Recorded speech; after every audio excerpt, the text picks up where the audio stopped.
Listen, hey guys, welcome to Little Blackbird 91. Today is Panel Appreciation Day today. Listen, if you have been on this channel long enough, you know we've had a super panel for the last, 3 or 4 years? Almost 3 years. Let me say 3 years. But for the last 2 years, we've had a consistent team formulating of myself, Jay, Seaway, and actually there was a few more of us. But the core team essentially has been, together for a little while, right? So I wanted to do something special for these guys, because I wanted to appreciate the fact that the work that they've put in, the blood, the sweat, the tears. We've come together. We've gone on holidays. We've gone to see sights. We've had fun. We've cursed each other out. We've had Patron moments. Okay. We've had chicken moments. Okay. All right. All right. We've had swimming pool moments. Listen, there's been crazy things that have happened, which have all culminated in gathering us together and, kind of bring about this tight knit bond. So today we're going to tell you some stories. We're going to tell you how we came together. We're going to also just kind of share a little bit about what we do behind the scenes, because let me tell you something, we spend a lot of time. Sometimes I don't realize how much time we spend. Like, we spend a lot of time.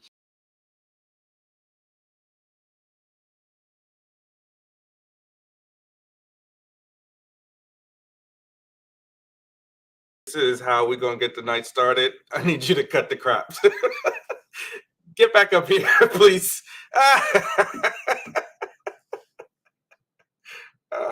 Kojo, where did you go? Kojo, what is going on? Kojo is playing games right now. I hope his internet has gone, what in the world? This must be a glitch in the matrix. Don't let us know we starting off the night this way with shenanigans, because he is completely out of the chat, guys. Like, he is gone. Come on, we need to do an opening prayer. My bad, guys. My internet decided to say it didn't want me to be great. I was trying to be nice and open up with a little something. But anyway, so listen, I wanted to just share some key moments with you guys. Some funny moments, some good moments, some bad moments, how we've worked through some conflict. And also, we want to also appreciate one of our members specifically, Sean, because he's gone through some trials and tribulations this year. Okay, all right. So we also wanted to show him some special appreciation as well. And I know you guys love Sean because he can tussle, he can debate. You've seen his growth. Okay, I know a lot of you guys were against him when he first started. You were like, no, Sean can't be it, and he came in like a wrecking ball. And y'all now love him. In fact, now y'all even calling him to be against me. I don't like that. Okay, guys? All right? He's always going to be a man, and we're going to see things in a man way. But no, joke aside, we just want to be able to appreciate everybody on this panel. But specifically, I want you guys to open your wallets, and I don't usually do this, for Sean as well. Not because he's suffering, but just because we want to appreciate the great work that he does, but also as well, he will tell you his story in his own time. But this year has been interesting for all of us, and I think it's opened my eyes to friendship and how much we need to support each other as well. But let me keep the sentiments aside because I'm not here alone today. So let's get this conversation going. I want to open up the conversation because it's panel appreciation. I just want to say, I want to ask the question to you guys. What is one thing you appreciate about this panel? What is one thing that you appreciate about the team? I should say, forget the panel. What's one thing you appreciate about the team? Talk to me, guys. I will let Sean go first because since he's a man of the house, so I'm gonna let him go first. Okay. So what I'll say is I think sometimes you don't get to choose, like you don't get to choose your family, right? You just get born into them or dropped off with them, right? Depending on how we arrive there. But you do get to choose your friends. And, I think the great thing about what we have is that we chose each other, and we have morphed from friendship to family. And I think especially this year, I have really grown to appreciate each and every one of you individually and then collectively, the family and the bond that we built, for sure. Love that, Sean. Thank you. Seaway, one thing you love about the team, the family. I think it's our differences. I really think it's our differences. I think I have learned so much from you, Kojo, Sean, Jay, the different perspectives. And what I have enjoyed the most is the fact that like we're able to disagree and always kind of come back. Sometimes have taken a little longer than others. I'm sure we'll talk about, but that's never YouTube crap. That's never YouTube stuff. You know what I mean? So I just love how we're able to really duke it out and see different perspectives. And sometimes they get heated, but come back and be like, it's all love. Because I've learned a lot and I've seen a lot, and it reinforces that you should never have people around you that just think like you, move like you. Everything is just robotic and you guys are all the same. I think different perspectives help you grow. And so I appreciate that and the break from my normal mundane lawyer reality. So I love just having this break. It makes me happy. Those two things. Thank you, Siwe. Che, one thing you love about the team, about the family. Just one thing, huh? I mean, I didn't want to go too deep too early, yeah. I know, but it's just like I gotta pick one thing out of all the things I love. I'll just say like just having people that love you for you, takes the time to learn you for you, walks through life with you in a way that you know you're growing, they're growing. They keep you in a space of yourself, but want the best of you at all times. And so, like having friends that is not family but family, you know, that's just amazing to me to just be having some people in your life in your corner that just hold you accountable for being the better you that you want to be. So I love that about us. Thank you as well. I want to say, for me personally, I love the fact that we are family. I think that is something that cannot be understated, because family, you know, you cry together, you laugh together, we fight together. And I think that is one of the biggest things for me that I love about this team, about this family, is that we've been through so much already in 2 years. And the fact that we generally actually outside of YouTube, we talk a lot. We talk, we laugh, we have fun.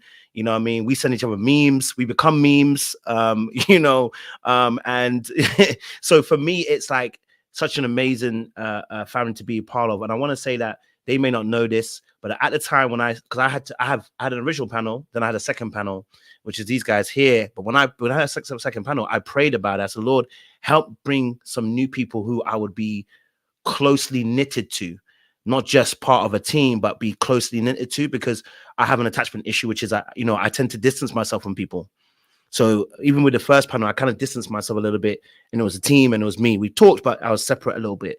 And this occasion, I said I wanted a family that I could get close to and be well knitted. And so it's been a challenge even at times. And you guys know, because I'll be like, you want to go to America? I ain't going. Okay.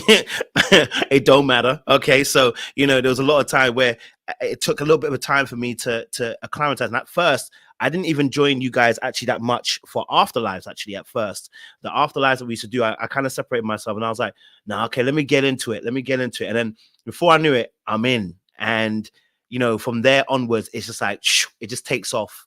And that bond that we have has been unmatched. And you guys have challenged me and pulled me left, right, and this way to grow.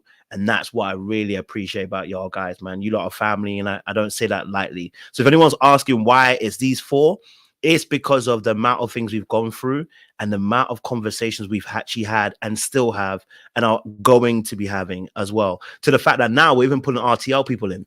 That's how special these people are. You know what I mean? So they're now pulling RTL people who see how great the bond is and how fun we have, how much fun we have. They want to be part of the team too. So I want to honor you guys and ladies as well. And I want to say this: my favorite moments are always when Sean and Seaway go at it, because me and Jay, we sit back and watch y'all tussle. Okay, all right. It's beautiful to watch these two grow. They be tussling, and we and Jay be looking at them like, so what we gonna do while they're tussling? You know what I mean? So great moments like that. So let me ask you folks a great question, right? you know, take us all the way back, because people just see us as this fabulous family, right? I remember I put out the ad. I said, I want some new people, some new fresh blood. I wanted some people to come through. I want to know each of your reasons as to why you decided you wanted to be part of the panel originally, which has now become family. So why for you did you want to become a part of the panel? What was it for you that you were drawn to, or what you thought you were coming into? I want to know your particular views on that. And I'll reverse the order this time. So Jay, if you go first. Okay, so funny enough, it was a panel that you had with Seaway on.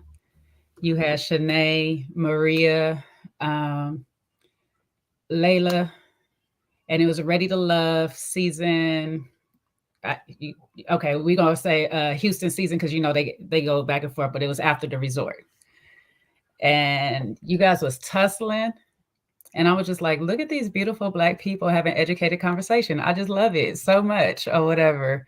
And Kojo, you was speaking. I was like, oh, you got a British accent. This is even funner. Like, what is happening?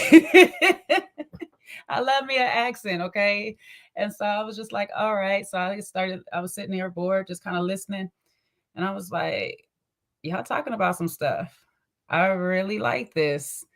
And I just remember when the next day you had an open panel, or the next live you had an open panel. And that was when Sean first came up. I think Sean was up the night before with Seaway, but this is the first time Sean was up there, and we was fighting for our lives. Me and Sean was fighting for our lives with these people, because we came in, and I think it was the episode where Kyra went back to Jason, and it was about choosing Liz and all this stuff, and we was fighting for our lives because I made a comment about the white roses. On him giving the white roses, and said that I was basically aging Liz and whatnot. And I was just like, okay, these people like to go back and forth. They tap with my petty side. Okay, y'all done started something.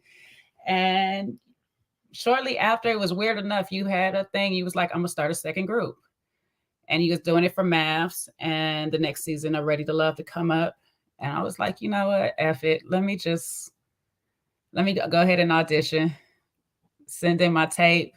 And you had some very unique questions to it that I really did like. One was like, what would your superpower be, or whatever and stuff.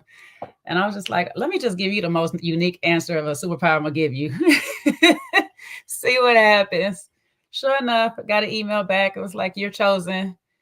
Schedule was crazy, but we worked it out. And for whatever reason, the whole clique that was there at the time just gelled. We pretty much just gelled on there, and it was crazy. It was very organic, natural. Of course, we had, he started a chat forum for us. So we was having Discord up in there. And I remember me and Sean was going back and forth for our very first time on some stuff that was there. But when me and him went back and forth, and we like came to a resolve at the very end of it all that same day, I was just like, this my brother.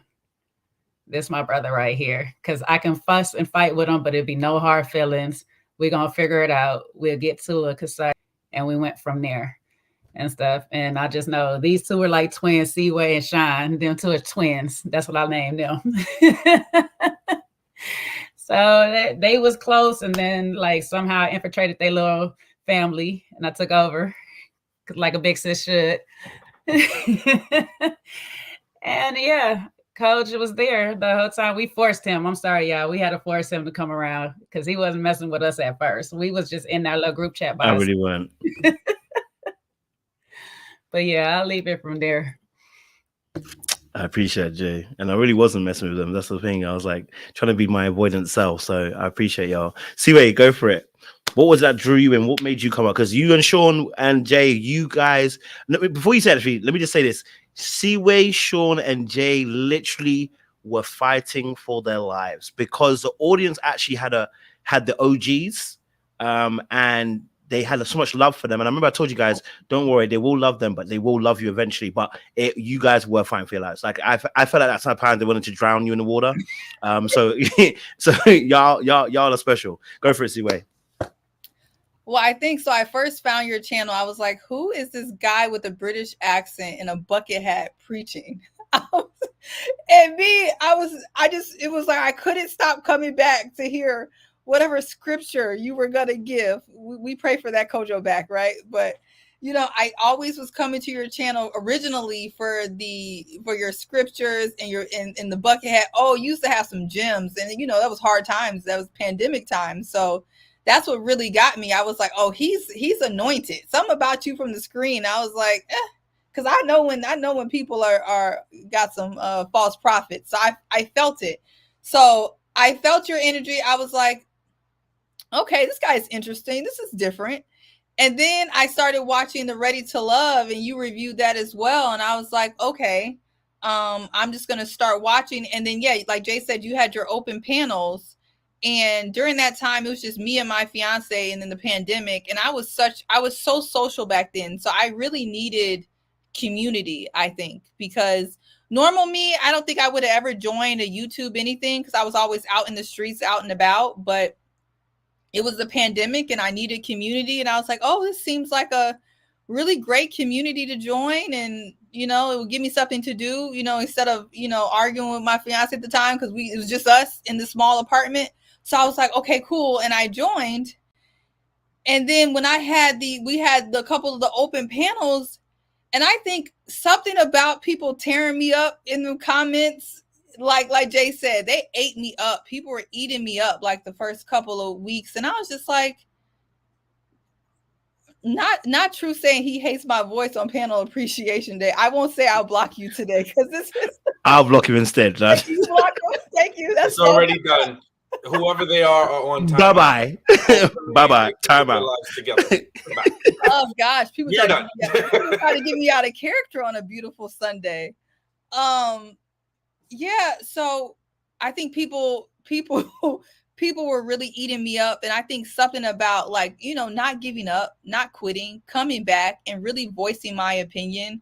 I felt like my opinion, and I know Sean and Jay, we went against the grain a little bit, and I felt like that was just necessary for the channel. We can't always agree. And something about coming back and not quitting just because people gave me a super hard time really just made me feel motivated. It was like the competitor in me. And then I started to really love the people and you guys in the conversations in our group chats. And I think I was a little bit like Kojo. I'm not real social, real chatty patty. So I didn't always stay late with our after darks. People know I would go to sleep because it takes me a minute to warm up to people. But I just started warming up to people slowly but surely. And then, me and Sean got so close. And then me and Jay got close, especially after Sean had pissed me off. So me and Jay got closer. And then me and Sean got even closer. You know how that goes.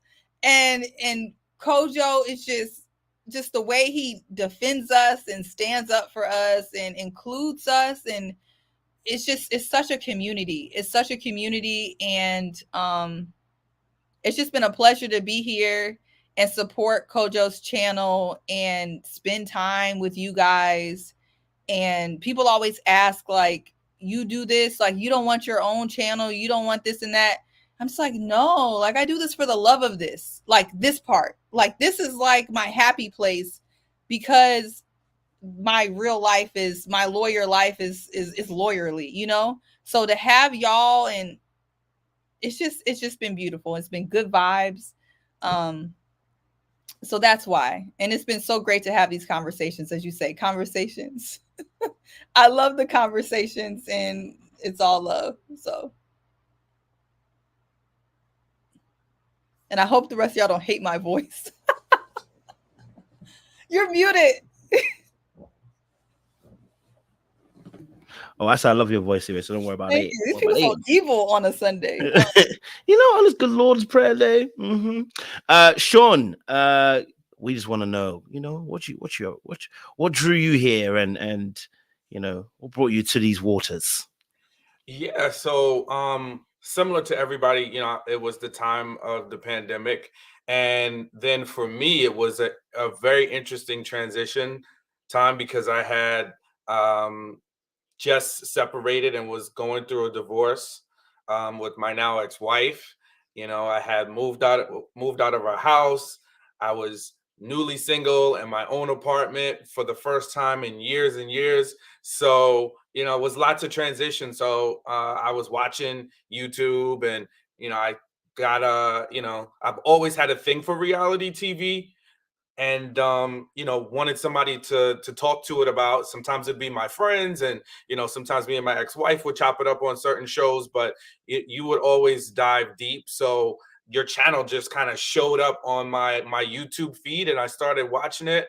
And then I started watching your panel reviews, and I've always loved a good debate, and loved to hear different perspectives. So it just kind of came that way. And then when you had the open panel review, I had always just been tossing it around like, hey, this is something I really like, something I really would like to do.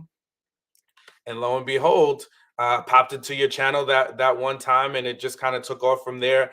And of course, I had to come in the gate swinging. So I had bumped up against a couple of the original OGs, as y'all keep, a few of y'all keep telling us. We know who was here before, but we here now, right? So it's the core for today. But yes, so then I got to engage with a lot of the core four, many of who I still stay in close contact with. Some of the folks like Araba and Adwa and Shanae. I kind of was able to formulate a friendship with some of those folks as well. So yeah, that's kind of how it started for me. And then Kojo, we had our little bro thing, and I would come in and say a lot of the things that you probably thought a little bit but wouldn't say, but I said it out loud because I was like, look, what we not finna do is sit up here and cap, so that's kind of how I joined. And we've been thick as thieves ever since. I know we didn't mention them, but I love Brittany, Bree, Corey, Chris Nantha, everybody. Like, there was our group, Essence. Like, I know everybody kind of, Corey's still around, and Chris Nantha. Yeah, everyone kind of went their own way with doing their stuff, and they'll still pop up from time to time. But we had a good group, good conversation, and they just they're amazing. And so many of them I still talk to today. I still talk to Brittany all the time. So, yeah. No, listen, let me just say, I appreciate all y'all. These guys they came in at such a pivotal time, right? And it was difficult. I want to emphasize how difficult it is. And I think you guys had a benefit because you guys actually came on the panels. So because you came on the panels earlier on, when I saw your tape, as much as I was watching it, I already kind of knew. I said, they're already battle tested. They took the heat. They got through the fire. They're still alive. I think we can work with them. You know what I mean? Like, but you guys did your audition days, and I did ask some funky questions as well in there, just kind of see where you're going with it. You know what I mean? Just kind of see where they're at and stuff. But because I had seen you guys practice on these actual panels and the way you came in, each of you have your own superpowers, right? So, what I love about Seaway is that Seaway gonna give you some intuition, okay? All right, sometimes I'll be wanting to fight intuition, but she said, you gonna watch, you gonna find out, and we gonna find out. Me and Sean we've tried it before, we've gone against it a few times, and we've lost, okay? All right, because she's gonna tell you about her intuition, and the intuition will come up good. And I love the fact that Seaway and that's why the audience will love Seaway, because she will always have a voice that sometimes we don't see it. I really don't see what Seaway sees, but she sees it. And I'm like, God, no, she saw it again. We've had a few moments where she said, I told you. She didn't have to say it, but we knew. And I love the fact that she can see things that many of us can't actually pick up and see, right? And a lot of you audience actually gravitate towards Seaway for that. Some of you don't like that, but we don't care about y'all. But the ones that do, we appreciate y'all. You know what I mean? Okay? It's Appreciation Day today, okay? No negativity. So I appreciate Seaway for always having that kind of voice, and being strong on it as well. I think the ladies do really appreciate the fact that you give that strong voice for the ladies, and you back the women so strongly. And I think it helps because it gives another aspect to when we're having opinions and conversations as well. I want to say with Sean, I love the fact Sean knows, I've already said this before. If you've watched me, I've said it about Sean. Sean came at a pivotal time because there was no men. Well, let me not say there was no men. It was me and one or two men, but we were outnumbered. I mean, it was an outnumbering thing. And let me tell you something. A lot of times when I wanted to voice a male perspective, I was drowned out. And even then, at times, I wasn't also very confident to give it because I was like, you know what? Sometimes you just you don't want to be tussling too much. You know what I mean? I don't want to be the combative one. So, there's a lot of things I couldn't say that when Sean came in, I was really happy. Even though he was getting hit, I really appreciate the fact he was getting hit. He was taking some hits for me, and I really appreciate. I said, Sean. I remember I came to him on a private course. I said, Sean, thank you so much. You know what I mean, for taking the hits. So I appreciate him for that, for coming up that side and giving strong opinions. And I would say, out of everybody, because Sean's journey has been so instant, because I think because you were so far, I wouldn't even say even far left, but so strong. And the audience was so against you at a point because obviously you're a man, you're coming to a woman's space predominantly, watching your journey has also been so quite interesting as well. But we'll talk about that a little bit later. Jay, let me tell you something. Jay's got a special place, man. I'll tell you why me and Jay got a special place. Because me and Jay are the twins on this page, right? Sean and Siwe are twins, but me and Jay are twins, right? Because we see things in a very unique perspective.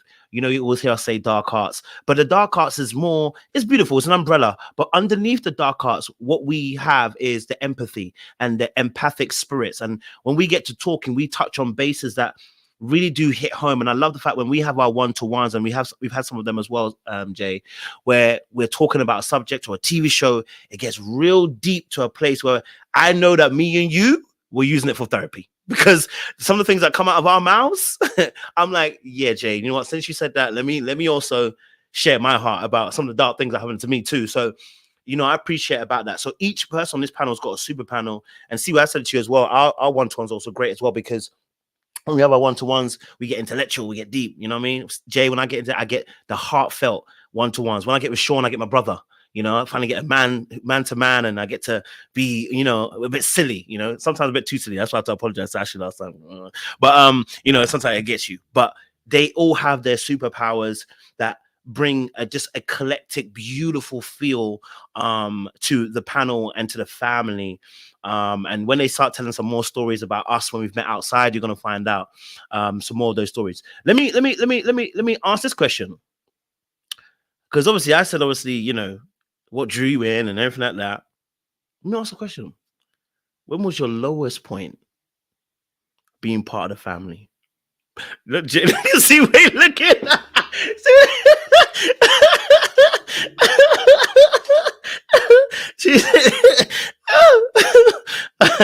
I want to know what is the lowest point, because as much as we talk about all the great things, I want the reason why we're doing this appreciation panel, I want people to understand this is not just a panel. We family.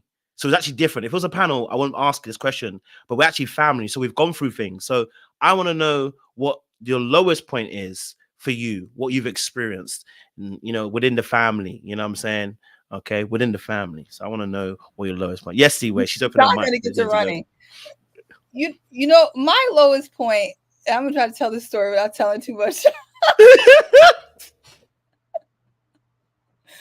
The good thing is y'all probably didn't know, was not talking to my friend. There was a time, I don't know how many months, it went by, a couple months, where me and Sean were not really speaking. I don't know if y'all know, y'all probably didn't know this, because we kept it, we weren't going to be like, hey, y'all, FYI, we were not speaking. But there was definitely a time where Sean and I were not speaking, and it really made me sad. Sean still thinks I need therapy over this. But really what it came down to is that, sometimes I am I'm an oldest child, right? Sean is a only child. Jay helped me explain this to me. Sometimes only kids meet with the oldest child. Sometimes we conflict. And also, people don't know, I am very sensitive about when I'm around like people that I care about. I get super, super sensitive. And normally, like, the stuff in the chat, what people say about me, like, that doesn't matter. But like, if I really care about you, people who know, they know I can get, a little sensitive. And we definitely had a time in DC. It was a nice trip. It was a nice trip. You know, I don't know how to explain it. I think Sean would probably say that I was being a little not overbearing, but trying to be super helpful. I think when you see, you know, like your friend in need, or I think he had like lost his keys and this and that. I saw him staying out late with Kojo, and I was like, I don't want him running the streets with Kojo, because I'm like, let Kojo run the streets. He already act crazy. I didn't want Sean to act crazy, because I'm like, he not really built like that. Let that fool run crazy. You know. So I was like trying to be helpful, you know what I'm saying? But I think Sean perceived it as me kind of stopping his like good time, because that was like our first time being out. And I think he was, and he can bump in anytime, but I think I've kind of looked at both sides and I think I got it figured out. But I think he was having a good time, wanting to be free, wanting to live his life. And I was trying to, you know, make sure he was okay. And I don't think that's really what he needed from me at the time. And in turn, he was a little mean to me, which he has apologized. But he was a little mean to me. Wasn't very nice. And I think in turn, I was kind of sensitive, and I was just like, I don't want nobody being mean to me that's supposed to be my friend. And so it took us a little time, but I understand the big picture now, and we're all good. But it's something that he says that I bring up all the time. I have yet to let it go. I will not go any place with Kojo and Sean by themselves still without Jay present. This is all Jay's fault, by the way, because Jay did not get her flight. So Jay let me be a third wheel to Sean and Kojo, doing Sean and Kojo things. And so what ended up happening is like, I'm there like boo-boo, just there trying to like let them have their space, but also like be around. And it was just like, it just wasn't a time. It wasn't a time. But it was still a nice trip. Let me apologize right now for, you know, not blowing. Jay, apologize. Yes, let me apologize for not just go ahead and breaking the bank and just doing a pop-up to DC. You know, that is my fault, you know. What you needed to do. I had it because it would have been a pop-up, because y'all already know I was on the compromise of being gone one weekend from work already. So not you doing a pop-up, Jay. And when technically we're gonna shift this blame back to Kojo, because it's his fault for changing the tour dates around. Had he kept them in the way that they were. It's not my fault. BA flights. Hey, I'm putting the blame on them. When he figured out how to make a decision between the two, and I had to choose either Atlanta or DC, because they now back to back instead of a weekend apart. If they had been a weekend apart, like they supposed to be, none of this would have happened. And I would have been on that flight, and we'd have been all in DC together and Atlanta. So technically, this on Coach. He did this. He did it to us. You know what? You can put the blame on me. Well, y'all want to know a fun fact? You know a fun fact? You know, you will never know where your friends come from, because while Sean and Kojo were doing what they were doing in the club and park, y'all would not guess who was like the sweetest to me. It was actually Donovan from DC. He literally saw that. Yeah, he saw that Sean and Kojo were just off, and he was like, I'll hang out with you. And that was really nice of him. I just want to say that I don't know if he knows how I really appreciated that, but he was like the sweetest person to me when I was like kind of by myself. So I was just, you know, I know people done had stuff to say about Donovan in the past, but in real life, he was really, really nice. Super nice. So 2 points for Donovan in that, you know, I know that's Jay's friend as well, but he was really nice. So. Respect. Now, Sean, do you have the same recognition of that same low point? Do you have the same recollection, or is it slightly different for you? How do you see that situation? It's on you, it's on me. So I was dancing and whining. So I mean, you're gonna, you know, exit yourself out of it, but you was in there too.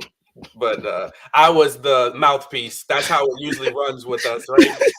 He who talks loudest is the one who gets all the smoke. So yeah, you was in there too, though.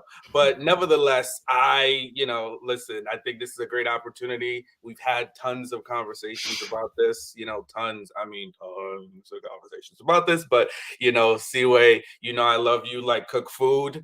And, I really do apologize that, I was mean to you and dismissive, because I did miss you the times when we weren't speaking, you know, and it definitely was a low point, you know, for me as well. I hated that because it impacted all of us. And that's how I know we're a family, because everybody got pulled in. I mean, Jay, you weren't there physically in DC, but you were there because your phone was getting blown up by Seaway. I don't think I had got to you yet. I was still too tipsy on my whatever I was drinking. You got but to me too. Yes. I think I got to you for 2 seconds, but then once I got home, that's when we really talk.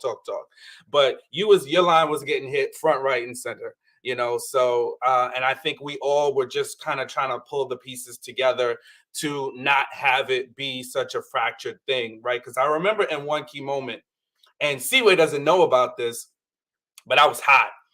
Because the little bit that I did give you, the little zings that I did give you, I wanted to give you some more. And I went to Kojo and he was like, stop.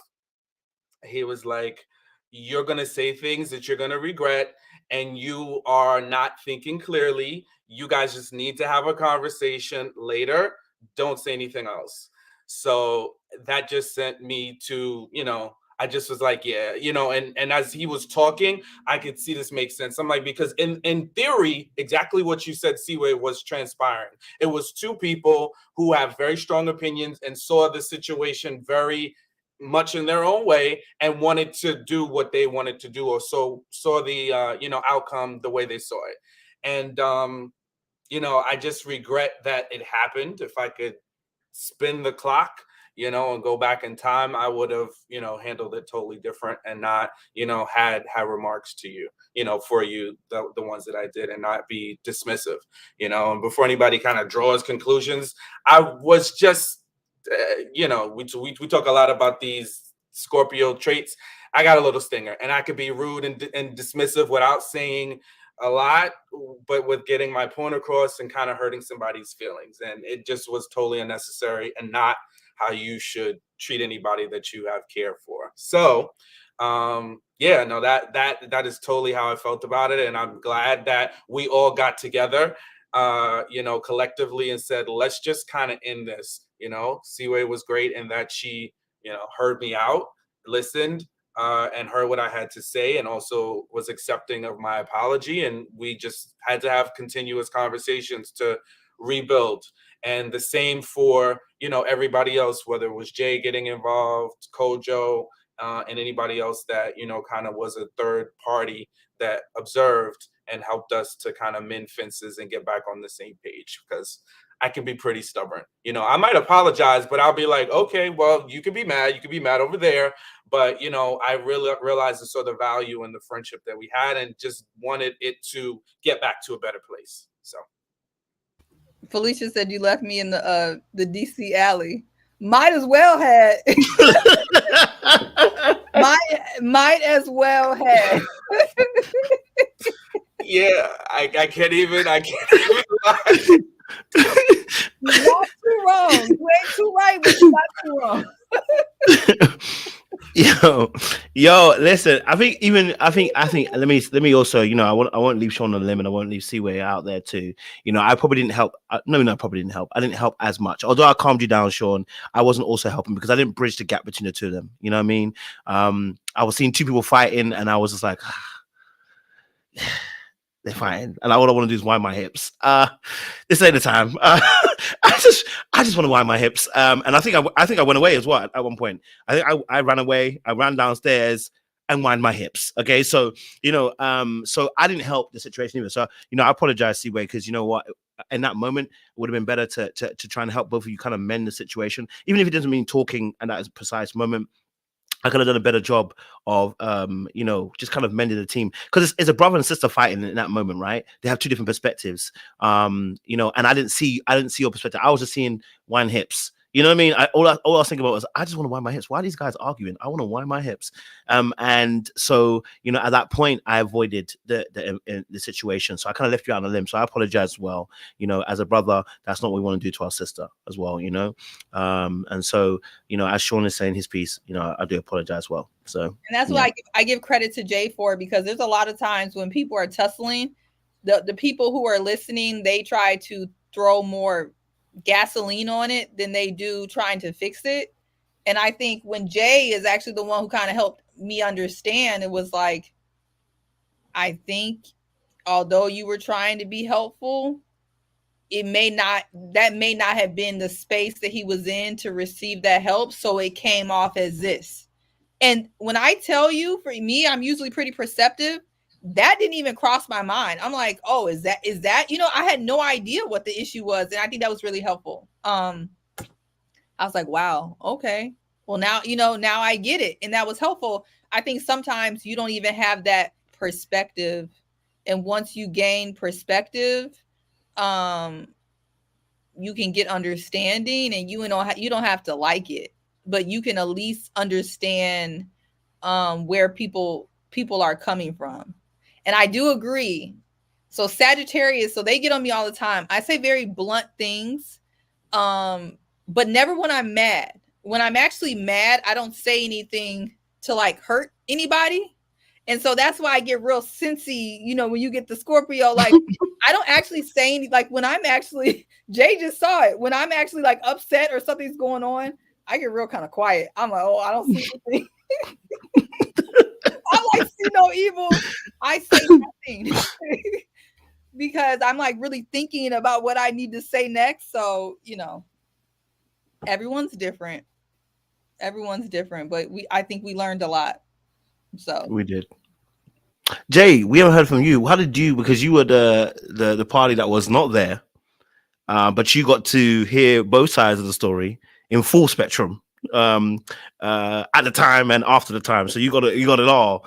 From your perspective, what was your kind of viewpoint on that situation between Siwe and Sean, and what did you learn in that sense? I think it was best that I wasn't there, because it made it a lot easier just to hear both parties out evenly without any bias in it, and just try to really gain an understanding from where they both was coming from as individuals. And so that's what it was kind of making it easier to try to go to one the other and be like, hey, well, maybe see it from this perspective or whatnot. And the thing is, you got to have a nice graceful period too between the two, because they're both still like fuming for their own equal things. So it's like when you kind of calm down, because sometimes having the conversations with some of us in the middle of them being hot, they even if as calm and as neutral as I'm coming, they still might not hear me in that moment based off of some of the things I'm saying. Because I know one time Sean was like, you're not the only child, so you can't tell me you how to. And I was like, I know, but this is coming from a child with siblings. This is how it feels over here. So maybe this is this and stuff. And then it get to see where and be like, well, maybe he's feeling like this and that. And she's like, no, I don't care. I'm mad right now. Just like, okay. So let me stop. Let me pause. Let me just keep hearing you both out. Let y'all vent it out enough for a while. And then once you get it all off your chest, now maybe we can talk and we can come down and sit down or whatnot. But the one thing about being the oldest child and taking care of other smaller children is that you learn this little gift of just letting them sort it out in their own time and come together. But you just in the background saying, hey, you guys just need to kind of talk to each other. You just need to talk to each other. So, whatever way I have to do it is just like, have y'all spoken? Maybe y'all speak or whatever. And it was cute because they both be like, well, we'll speak. We'll just go keep it cordial right now. We gonna just be cordial. We just go keep a little distance right now. we gonna be cool. We just gonna be distant right now and stuff. But it's like, I know you both want to be back together. I know you both want to be back together because you both talk about the other still in a loving fashion, but you're just mad right now and stuff.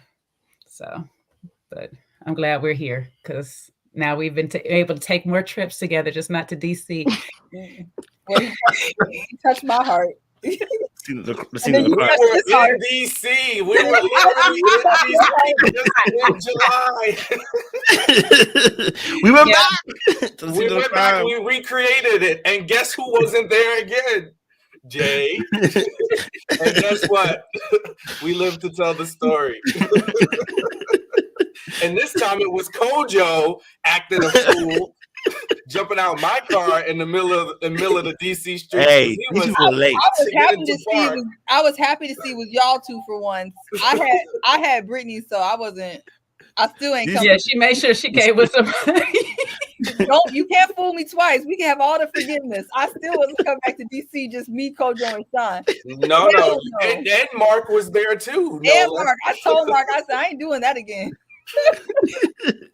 I need some backup before y'all play me.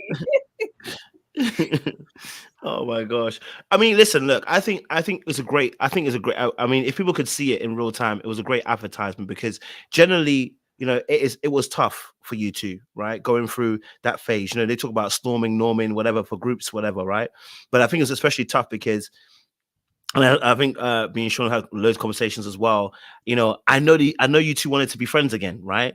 But I also understand that in those moments, both of you are hurt. You know, you're both seeing your perspective and you're trying to understand another person's perspective, but you want that person to really understand your perspective, really. You know what I mean? And I think it was tough trying to come back to that place because when things hurt, they really do. And I think even I think us on the outside, Jay, kind of even being on panels, we know you don't talking.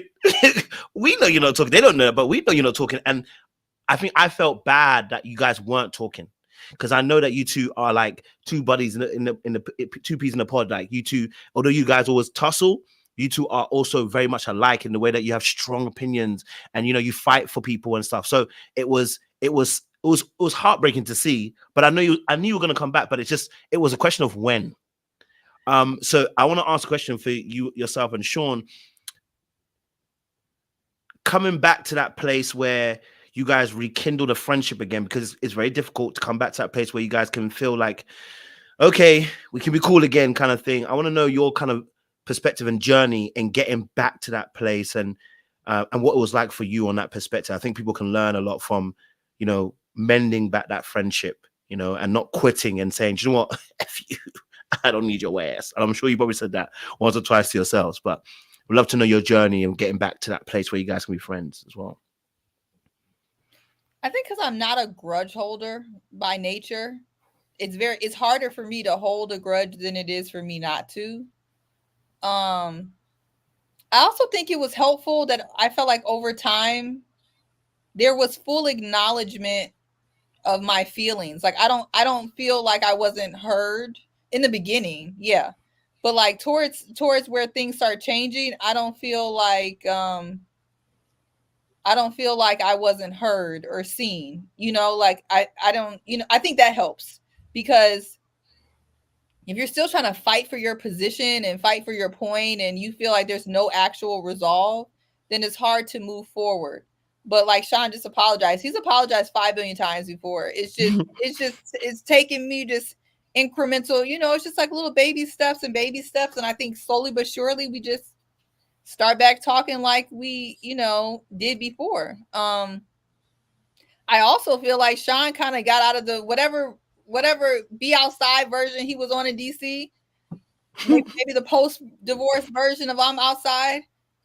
He's not really doing that no more, which is also helpful. Like Sean has been team calm since that moment. So I don't know. I think that also helped, you know, because our most recent trips, we've been on the same page. We on the same time.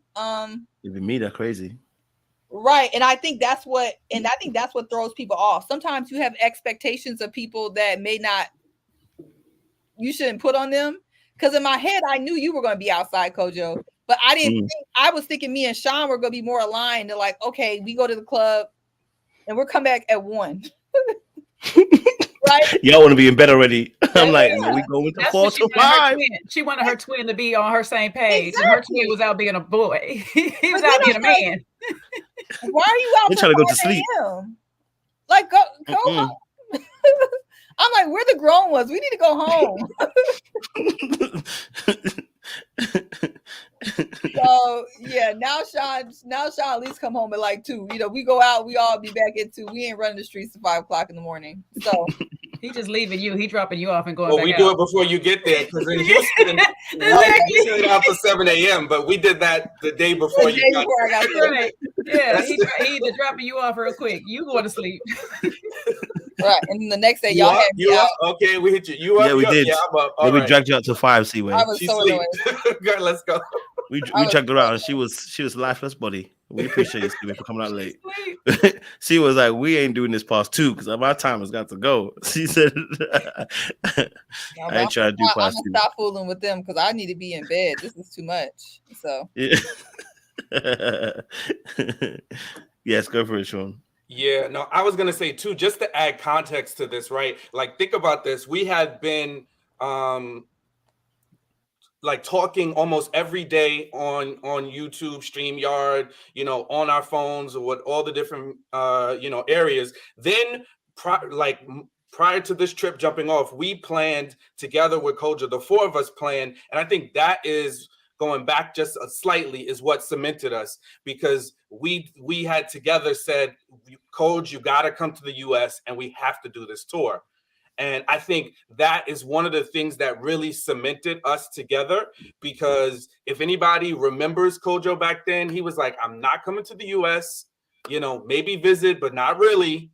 And let alone, I'm not interested, So he was like, y'all are cool over there, but I don't need to come to the US, right? So we just kept telling him.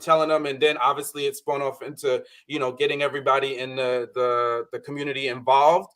And then we planned this tour. So really, and when you want to talk about like why it's us, why the 4 of us are sitting here talking to you, because all of us and I, put our respective jobs aside and we pulled that tour together, and it was blood, sweat, and tears, for three different cities to come together, booking travel. For 2 of them, we actually stayed together. Atlanta, we were in an Airbnb together for the first time, right? So I think that was huge. And then to DC, we were in a hotel, but we were like together. So we were like filming a reality. This is like a reality show. So you got all these personalities, energy going, fun. We're having fun, and we're mixing and intermingling with the subscribers and reality TV show people. So you got energies all over the place. So I think that also contributed. Which in fact, I think is what caused some of the bad vibes, because I think, honest, and this is a lesson. I'm not going to name names, but this is a lesson about what energies you allow in your circle. Because I'm not going to say that Sean and there wasn't minor disagreements before we met certain Ready to Love people out, because it was like he was out late, he lost his keys, and I was concerned that he lost his keys and this and that, and I was trying to do too much with that. Should have just let him be without his keys, but I was like trying to right. No. So that was part of the problem, but that probably could have blew over. Until we go out and we meet these Ready to Love people who are being very Ready to Love like, and they had like a Ready to Love moment, bad energy for us, even though they invited us out. And I think that kind of kicked off this just bad vibes, because it was really okay-ish until we get into this place where it's just like bad energy, and then it gets to the club, and then there's worse energy. It literally felt like a reality TV show. And I think sometimes when you're in reality TV, you're always paranoid about people setting you up. And it felt like we were dropped into like some producers, like, somebody setting people up. And we're like, we don't operate like that. But it's almost like you got sucked into some BS. And I think the bad vibes actually really affected the whole thing. So yeah, you got to be careful about how you let outside bad energy affect your internal group and circle, because I think that played a major role, which was kind of silly, but it did. So yeah, production definitely missed their mark with that crazy. Between that and Jamaica. Jamaica's it's a different kind of beast on that one. Yeah, we'll get there. It's all love. There's nothing else really more to say. It's all good. So yeah. Oh, just the last thing I wanted to say was the thing that, because your question was about like what made me move towards wanting to reconcile. And I think the biggest thing is when you, and I'm a logical kind of calculating analytical person, right? So if I have a conflict with you, what's going to determine if I move away from the person is I'm going to look at the person. And when I think about Seaway, and if anybody that knows her, and if anybody that is her friend outside of us in real life is watching, you know she shows up for her friends. And there's not a time that I can't remember prior to this where Seaway did not show up for me. I mean, this girl, even before everything I've been through in 2023, she's come to New York several times, right? You know, so we did like, this is like YouTube's one thing, the panel is one thing, but then there's friendship, right? So this is my friend in real life. Jay is my friend in real life. Kojo is my friend in real life, right? Beyond YouTube. So that's what pulled me back to be like, this is my friend. There's not a time where she hasn't been there for me in any other way, where she hasn't talked to me, called me, checked on me, right? Despite the BS that we were having, it was like, you know what? This isn't worth it. And I don't need to die on this hill. And as much as I can have a strong opinion and be dug in when I feel something, I'm also somebody that really doesn't like conflict and like long-standing conflict. So, you know, hopefully everybody feels similar that's in relationship with me, because I just don't like the feeling of it. It gives me angst. I don't like, you know, having discord. It doesn't feel good to me long term. So when I thought about that, and then I truly listened to her and heard, you know, how she felt by my words, which at the time I didn't think was that big of a deal. You know, but when I really heard about it, and I heard her and I heard her out, and I looked at the big grand scheme of things, I said, this is not something that I want to die on the hill about. And I definitely don't want to feel like, oh, I can just cast our friendship away, because, you know, I do see the value in being a friend of hers and her being in my life. So I'm like, yeah, no, there's no way. And thank God I made that choice, because knowing what 2023 had in store for me, she has been incredibly pivotal in my life, checking in despite her own things that she has going on, right? So for me, I'm so glad I made the choice that I made, because I got to keep a friend. And yeah, so definitely would you know, make that choice 20,000 times over. So I appreciate you, and thank you for forgiving me.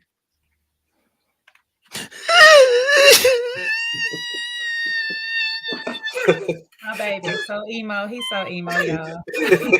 He is. That's that cancer. That's the cancer of Y'all gonna make me cry. Hey, don't get me too emotional, please. I don't want to cry on this panel. The Capricorn, okay? Y'all gonna make me cry on this panel, okay? We saw. Let me reset the room, guys. If you're here, we are having a panel appreciation. We're talking all things this family that we have. I don't know what we call ourselves. We're just family, you know what I mean? Dominic Toretto style. But you know, we are here to appreciate my fellow panelists who have become family, and we're telling a few stories, trying to hopefully help you guys as well understand a bit about us, what we do, and also as well kind of how we got to where we got to as well. So we're trying to give you a better perspective, you know, that it's not always rainbows and sunshine. There are key moments of the group where it comes into a place where there are lower points in that friendship sometimes, because as human beings, we have our moments, and it's what we do in those moments that are pivotal to the strengthening of that family. So if you're with us, we appreciate y'all, and keep with us. We're having more conversations. Also, do me a favor, please don't send me any super chats. Today's not about me, okay? All right. What you can do is like the live, and what you can do is share it with somebody. And what you can do is when the adverts come on later on the replay, you can watch them. That's how I get my money. But we are sending our donations, our love offerings, our appreciations to Sean. We can send it to his Cash App, as you see there, Sean Davis 120, or you can send it to his PayPal, Sean Unfiltered PayPal. You'll find out the reason why soon, but we just want you guys to send it to. If you're going to send anything, don't send it to me. Send it to Sean. Send it to his PayPal. Send it to his Cash App.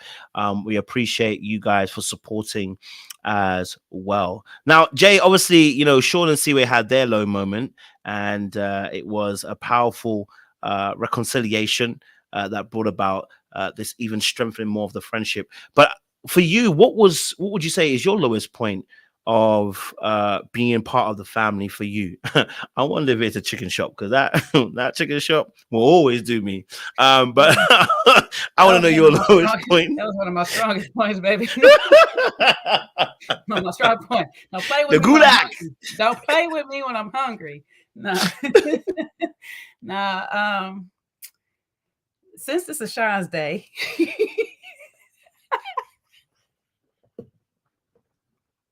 One of my lowest points is with Sean. I knew it. I was like, please. I was like, Jesus. I was praying. I was like, God, please, let her tell a different story. Let's tell about Kojo instead. I was like, hey, Kojo, please.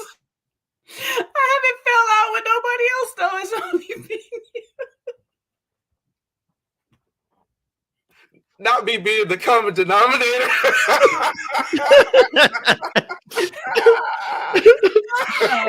No. But in all fairness, this wasn't a you thing. It wasn't a me thing. It was a miscommunication between the two of us on a big thing.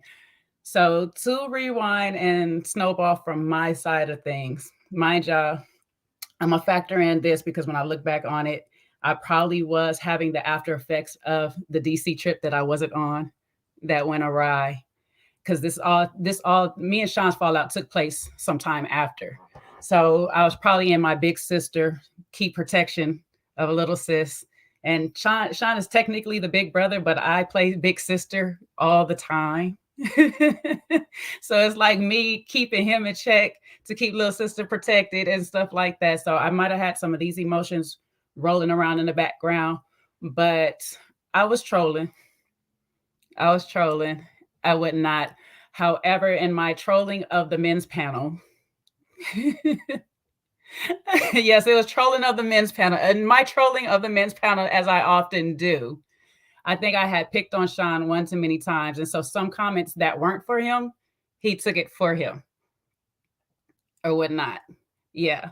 But I've been picking with Sean for a while. I'm not gonna hold him. I know, and he knows I've been picking with him for a while. And we would go back and forth over joking about the Bell Collective's triggered thing or whatever and stuff like that. So we were doing this little tussle of triggering each other back and forth. But I probably got into a space where I was being very vague, and I could see how it was taken towards him directly. But it actually wasn't. But I was being big sis, and I was hothead too. I was F this whole situation. This ain't my real friend. I don't know him like that. We met one time in Atlanta. It is what it is. I don't care. I don't want to hear nothing. He and his feelings, that's what it is. You know what I'm saying? I didn't do nothing to this man. He just feeling some type of way because we had a disagreement a little bit before then. I can't remember. It had to been stupid because I can't even remember what it was, but I don't know what it was. Me and Sean just been going back and forth. Just like, this is why Sean to stay, don't be doing this in your relationship, having those little nitpicks at each other, because eventually they blow up. This is what it happens. It was a cute little nitpicks that went too far. It went too far. And now it's like, is she talking to me? Is he talking to me? Who talking to who? Like indirects and stuff like, so I was pissed. I ain't gonna lie. I was pissed because you was mad. And I was like, he not trying to hear me out. I don't give a damn. We on the after live, and Corey is trying to mediate the whole situation. And I don't want to talk about it right now. But Corey was just like, no, let's just hear it out and stuff. So Sean is telling me his side, and I'm like, I don't want to hear it. So whatever your side is, I don't care. So I'm going to say the most smartest thing that come out my mouth, because I'm in that space. When I'm petty, my mouth is slick, and I don't want to hear you. So I'm going to make you shut up. So whatever come out my mouth, it is what it is. I'm not going to say what I said because C-Way just going to get tickled. Say it. Go ahead. Because it's classic. Let them know. Sean was telling me his feelings and how I made him feel in the moment. And I was like, well, I'm sorry that I touched your heart. And left it as that. I think to back it up off of Sean, I think this was also really Sean and Kojo. They kind of had this bromance thing going on that I think was just it was starting to get under our skin. It definitely was. Like, And it I was think coming off the so heels of DC and all that stuff too. Yeah. So it's like, oh, so y'all just gonna link up and just link up. Okay. Like, And then the men's panel was so effing triggering. Hey, I was trying to catch a wine, but anyway, go on, Jay. It was that. It was definitely part of that too. So that's what it was. It was just a lot, and it was snowballing off of DC, our time together in Atlanta, all this stuff. It was just like siblings. We really siblings, and it was crazy. And I know Corey, shout out to Corey, because Corey was doing his work, the Lord's work on IG. He was back and forth talking to me on a regular. Every time he got a chance to, have y'all just talk, have you just this or whatever. Y'all know y'all friends. Y'all know that y'all got love for each other. You know he loves you or whatever. You know you love him. And I'm just like, F that nigga, Corey.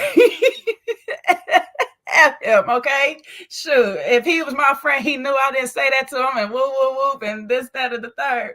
And I was just like, whatever. He's like, I'm just give y'all time. And he left it like that or whatever. And it was just one day we was on the afterlife, because I pursued it. I was like, I'm not going to no more men's paddles. I'm just going to get up here, do the Ready to Love. That's it. I'm not doing no extras. So there was no tussling for me and Sean, because I was just like, I'm not about to say anything to him, period. He got it. And we got on the afterlife and we just started talking. And for whatever reason, I was just like, something just said, hear him out. Just hear him or whatnot. And we just had conversation, and I said my apologies. I hope you took my apologies, because I probably still said it petty. I don't know. You know me, I'm a Leo, but I apologize. I honestly apologize. I see how some stuff could have been directed to you, but it wasn't. It was general or whatnot. And, you know, you my boy. I got love for you. You know, I was mad. That was one of my it was my low point for me, because again, like Seaway and Sean, I wasn't able to talk to somebody. Me and Sean had built a really good rapport with one another. We was one of the first two that I talked to out of these four that we were really just talking on a regular. And it was from day one, because he came on the live the same day as me. So I was just like, it was from then. We just always was talking. And I don't have my friend. I don't have this person to talk to anymore right now. And it kind of sucks, because I miss him and stuff. So it's like, we got to fix this. So I got to come out my little Leo bag and humble myself and say, well, I was wrong. I ain't going to admit everything, but I was wrong. And I love you. You know, I love you too, Jay. Yeah, no, listen, we hit it off so well. You know, I remember when, you know, we started just becoming friends, and it was just like, boom. And I'm not somebody that really takes to fast friends. Like the friends that I have now, like, you know, outside of you guys, are friends that I've had for 10 plus years. I really don't usually do new friends, you know? So I think I did a lot of things. And at that period of time, you guys came into my life, whether you knew it or not, at the right time. And it's such a pivotal time in my life when I was in transition and then starting to just explore a new version of me and try things different. And you and I, Jay, just hit it off, you know? And we started the channel together, and we just, you know, it was just like all up. And it was just like so much fun. And in any relationship, it's going to get tested. And I think that was our test. I'm glad. And it was very different. And thank you, Jay, for, you know, just owning your portion of it. And because it was a very different conflict than Seaway and I had. Right. And I didn't do because Jay and I can't even explain it. Like Jay and I's connection, it's just very different than Seaway and I. But it was like, I couldn't even have it in me to just like, I was like hurt more than anything. And I think I was trying to explain that to you. And I was like, I just can't do that. I don't want to like match the energy. And that's the same thing. Like I try to say, like, you don't want to match somebody's energy when you're in a conflict, especially if you really care about the person. So I was like, let me just kind of hear where she's coming from. And I'm like, we're just gonna need time, because if you know her energy is real strong. She's like, the energy is strong. So I'm like, I don't want to react to the energy and match the energy and then just make the whole situation explode even further.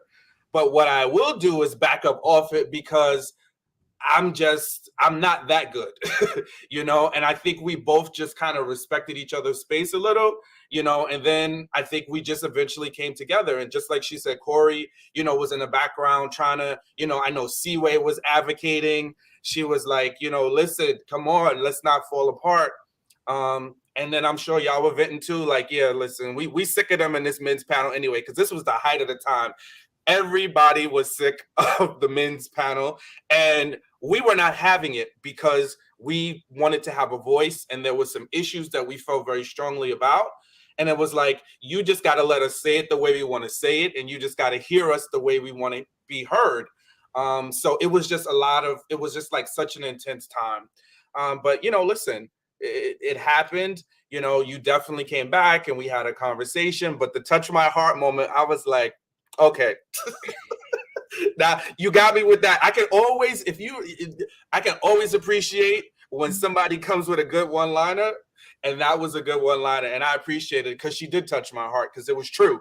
And that's be the worst strokes that hit the hardest, because it was true. She touched my heart, because I never expected that if I said to Jay, hey, listen, you was coming sideways, you know, blah blah blah, that she would have just been like stood 10 toes down. And in essence, I was doing the same thing. So, but, you know, we came to, you know, our conclusion, and we fought back to be in great graces, where we are today. And again, just like Seaway, Jay has been there for me, making me laugh, checking in on me, you know, all throughout this year. So I'm so glad we were able to, you know, work through it. And yeah, I'm the common denominator. That's gonna be my next T-shirt. It will be a good T-shirt. That. Woo, baby, y'all got me in these feels, baby. Woo, man. Listen, you know, and listen, I was twerking somewhere else. So to be honest, I was part of it, but when the situation was going down, I was twerking somewhere else. So once again, I was there, but I wasn't there. You know, but I do remember the situation between yourself and Sean, and I remember I said, "Oh man," I said, "I hope you two work it out, because I can't fix this. I can't fix this. I don't think I even came. Did I come to you, Jay? I don't think I even came to you, because I said this is something I can't fix. This is between the two of them. So, you know, I was like, they're gonna have to sort it out, because you know, you guys have been talking since, like you said, you started. So I was like, I don't know how I'm gonna fix it. But I touched my heartline. I said, oh, Sean. Oh, damn. I couldn't stop laughing when he told me. I said, damn, that was explosive, sir. You know, so you know, I'm just glad they got to a point where they saw that. And I'm glad that both you and Seaway and Sean, you had your respective beefs, but it wasn't fixed because of this year. You know what I mean? It wasn't fixed because of, you know, I mean, you were going to explain in a bit very soon, Sean. It wasn't fixed because something's happened, and that's why you decided to fix it on your own, which I think is even more powerful, because it means that, like you said, when you've gone through what you've gone through this year, you know that they're not coming back because something's happened to me. They're supporting you because they love you. And I think that just makes even more of a difference when it comes to that friendship as well. So, you know, honestly, those were some days of lowest points. If I was to say a lowest point, I don't really have a low point. I think if I say a low point, it doesn't include you guys. You know what I mean? And I don't even want to talk about what that low point is, but someone decided to message me, and that was a low point. You know, when they messaged me, I was like, and I told you guys who was messaging me, I said, that would probably be a low point, because when people say certain things in kind of moments, and it was actually as a result of the men's panel. So the men's panel will be setting people off, okay? And we bring that back in 2024. Don't worry about it. We're gonna come back 2024. We're gonna come back with the men's panel, okay? We're gonna have Seaway officiating. But she said no, she ain't gonna do it. But no, you know, I think for me personally, no, did I have any issues with anybody? I think we had issues, but it was never it was sorted the same day, my issues. I think if I can remember correctly, my issues were sorted the same day. Was it not one that was sorted? Give me one, Sean. Maybe I missed it. You know me, I got you don't remember? There was a little collusion out there, and ladies tried to get your attention about some things. Yes. Oh no, that's what I'm talking about. So that situation culminated in someone messaging me. I don't want to say their name because I don't Oh, like doing okay. that. But, oh wait, no, wait. The lowest moment isn't that. You know what it is? The lowest moment is when someone decided to tell that story about what they did to that kid. That's the lowest moment. Woo! But I want to go there. But that was the lowest moment for me because That's what I thought I you were just gonna say. I thought you were gonna say yeah, that. I forgot about that until Sean said it. It reminded me that was the lowest moment, and I think it's the lowest moment for me because the story that was told was very wild, and then the person's just moving wild after, and then I hear you kind of bad mouthing me behind my back, and I was just like, this is really sad. You know what I mean? For me, that was probably the lowest point being part of the team, but that was none of you guys. So I've never, I don't, I mean, we had arguments, but nothing. I don't feel like it's ever lingered. You know what I'm saying? So personally, I don't have a low point moment with you guys. It's more with the other someone else. What the stuff that they said. So I won't go too deep into that. If you know, you know. But let's not drag out the dead. Okay, cool. So let's talk. Let's shift it. Let's shift it to another time in this because we've had some great moments. Okay, we've had some great moments. We had some amazing moments in this team and this family. We've come together. We've been on holidays together. All right. We shout out to I like to say Phil and Tyrone because they take care of all of us. Listen, I'm gonna be honest with you. I'm like a female around Phil and Tyrone. They be spending on me. I'm gonna lie to you. Hey, listen, is this what you ladies want? I now get it. I get it. When Phil and Tyrone handle the bill, I'm like, hey, you handle the bill, and I appreciate y'all. You know what I mean? But no, we've had some great moments, some great times, as well. And so I don't know did I ask that question already? What your favorite moment is? I think I asked what you love about it, the friendship. But what's your favorite moment being on this show? Like, what's one of your favorite moments? Like your favorite moments you've been on here? Like, what something that's made you smile or laugh, made you feel excited? What's your kind of moment, if you have one? If you have one on top of the head, I'm trying to think of my funniest moment. I think my funniest moment. Well, yeah, someone's open, so they can go for it. Yes, someone's opened it. Go for it. Mine is not literally on the panel, but y'all had to be there to be there. But Sean blessing us out in Atlanta. Sean blessing us out in Atlanta was the best. Oh, Patron, Sean. Woo! It was the best. I think I laughed so hard. And you.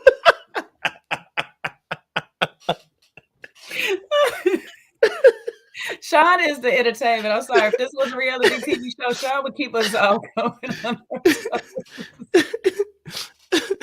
Patron Sean? Yeah. A different type of Sean. Y'all need to see that Sean because he was cussing everybody out, and I got cussed out that day. That was hilarious. I was crying. I was crying with laughter. Me and Coles were just on the couch dying. Like, I love it. I've never been the same. There wasn't one person that, and I think we had on the way to the club, I cussed some people out. Some strangers got caught some strays.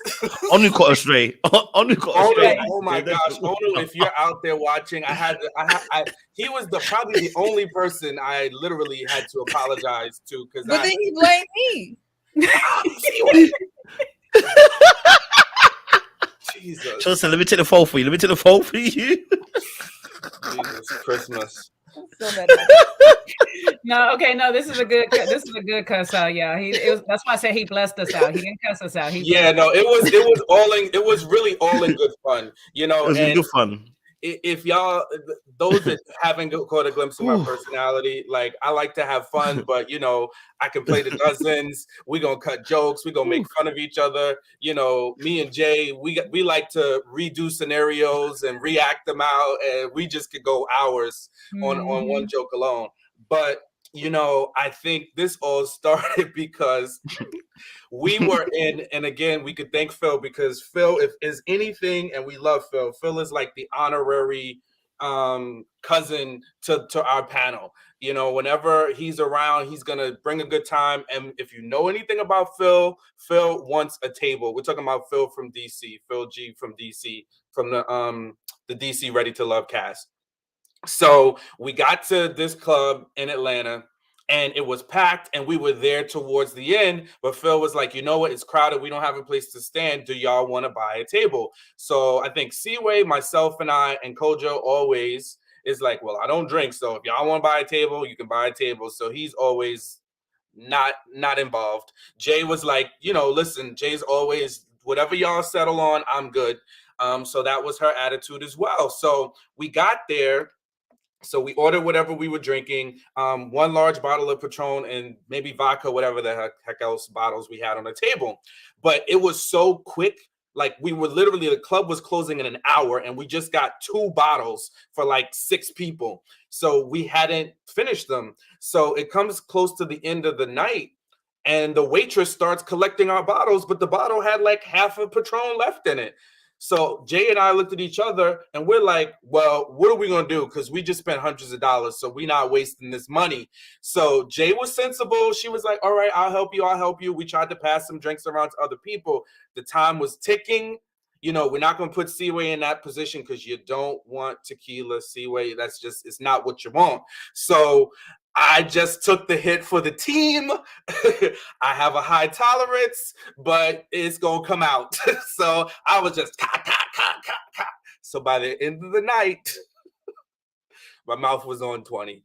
And I just was cracking jokes, being loud, things that you're supposed to say inside of your head, you say outside, So it was just a lot of that energy. And by the time we got back to the Airbnb, Jay was in the basement minding her business, and I opened the door and I said, and you downstairs in the basement. That's the classic. I was like, and you down there. Now, mind you, anybody that was in that house, I think it was Phil, his best friend at the time who was there, they got a good cousin, whoever was in the house, I wasn't discriminate. So it was a good time. The funniest thing is everybody upstairs got the blessing and I'm downstairs just like trying to take cover. He comes searching for me. I'm like, bro, I'm trying to hide from the and you come on up here. You oh my God. Oh, Sean. And you. I can't even pick. You probably got too many, Seaway. Tell us. I mean, I really love the Atlanta and the DC panel. That Atlanta panel was lit. I really enjoyed. The Atlanta panel had some interesting conversations. I really enjoyed that Atlanta panel. I'm not gonna lie. That was just a really good time together. I like the DC, the food and the vibe. And honestly, DC night 1 before all the chaos with Sean and I was one of my favorite nights when we were all up there and Roland Martin was in the club. Remember? Yes. Yeah. We was up there in the section with Roland Martin. Phil was up there. Tasia was up there. Everybody named Mama was up there. We were having a Demetrius, all them people, yeah. Yeah, and then we all poured outside, and it was Sean was drunk, I was drunk. It was fun. That was a really good day. And then all of Houston. When I tell you all of Houston was probably the most seamless, amazing time I've ever had. They just showed so much love. Ty, Phil. I mean, it was bottles after bottles, conversations after conversations, vibes after vibes. That was just a really good time. The folks in Houston and Phil and Ty showed us so much love, and we just literally had a ball. And then honorary mention to the boat in Jamaica. Yo, that boat in Jamaica? Yo. When I was under duress. No, I'm not gonna say everything, but all I will say is that after I told that lady that them shots were watered down, she told me, "Ho, I got your watered down, ho." She said, "I got your watered down." And that's all I know. I'm jumping in the ocean, this and that, messed up my wig. I'm like, what the F is going on down into this boat? So I had a blast. I had a blast. It was good times. But learn from me. Don't ever tell these folks that these shots are watered down, because they gonna show you what watered down look like. Shouldn't have did that. Had a good time though. Yeah, I would say, you know, outside of what Seaway mentioned, it's the same like that happened in DC the last night, and it was literally the last night. And funny enough, we were all supposed to really be leaving DC Sunday early afternoon. And probably if we had done what we were supposed to do and leave DC Sunday afternoon, we probably wouldn't have even had our little tussle. But it was meant to happen. So whatever. We came, we saw, we conquered. But that's another little layer to the story. But I had so much fun that the first part of that weekend. Oh my God. We had I mean, from park to the brunch to every single step of that trip, it was just a vibe. Complete vibe. Every place we went, we just didn't have to really worry about much of anything. We were treated very, very well. Even the panel we did in DC was a complete vibe. You know, it was great vibes. We really had good interactions and chemistry. And I think we just had and the people we met, the subscribers that came out to DC. I mean, everybody was great. Yeah. But I feel like the DC subscribers, y'all show so much love. Yeah, I think based on our numbers, that was the most people that showed up. It was DC, and then Atlanta was right behind it in terms of the volume of people that showed up for the event. We met Felicia Cooper. I think we met another subscriber, Danielle. We met 2 L's. Those are some of the people, pardon me if I forgot anybody else, but those are some of our regulars that we still see today. We got to meet them in DC. But long story short, it was super funny, super fun. And then we talked about losing my keys. Me and Kojo, it was like, and I know that's probably why Seaway was like, yo, get your life together. We were running the streets. It was like, I felt like we were in college. We were running the street. I mean, we were everywhere. It didn't matter the time. We were all over the place. And for somebody that never loses their keys, I don't do that. I lost my entire car key. And I remember that situation. We were leaving the club that we were in. I think it was 14 Stories or something like that. We were leaving the club. We were with 2 of our friends, two beautiful young ladies with us. And we were leaving the club. We were about to get in my car. And I think we were going someplace else. I don't know where we were going. We get to my car in the garage where I had parked. And I'm like, the door's not opening. The door's not opening. I'm like, yo, where's my key? By the time the club had been shut down and it was a wrap. I couldn't get it unlocked remotely from, the company, my car provider. So it was a wrap until the next day where I could kind of backtrack and find my keys. But was so dope. We said to our 2 friends, like, what should we do? Should we just keep the night going, or should we just call it a wrap because this is a bad vibe? They both looked at us and it was like, let's make it a night. Let's just have. And it was sealed. And that's why I was like, I don't even care at this point. Whatever's going to be is going to be. And we commenced to having a great night and a really good time, for the rest of the night. And, listen, Seaway wanted me to get on top of that key a little earlier than I did. I did not, but the key was found. Praise God in the name of Jesus. That key was found.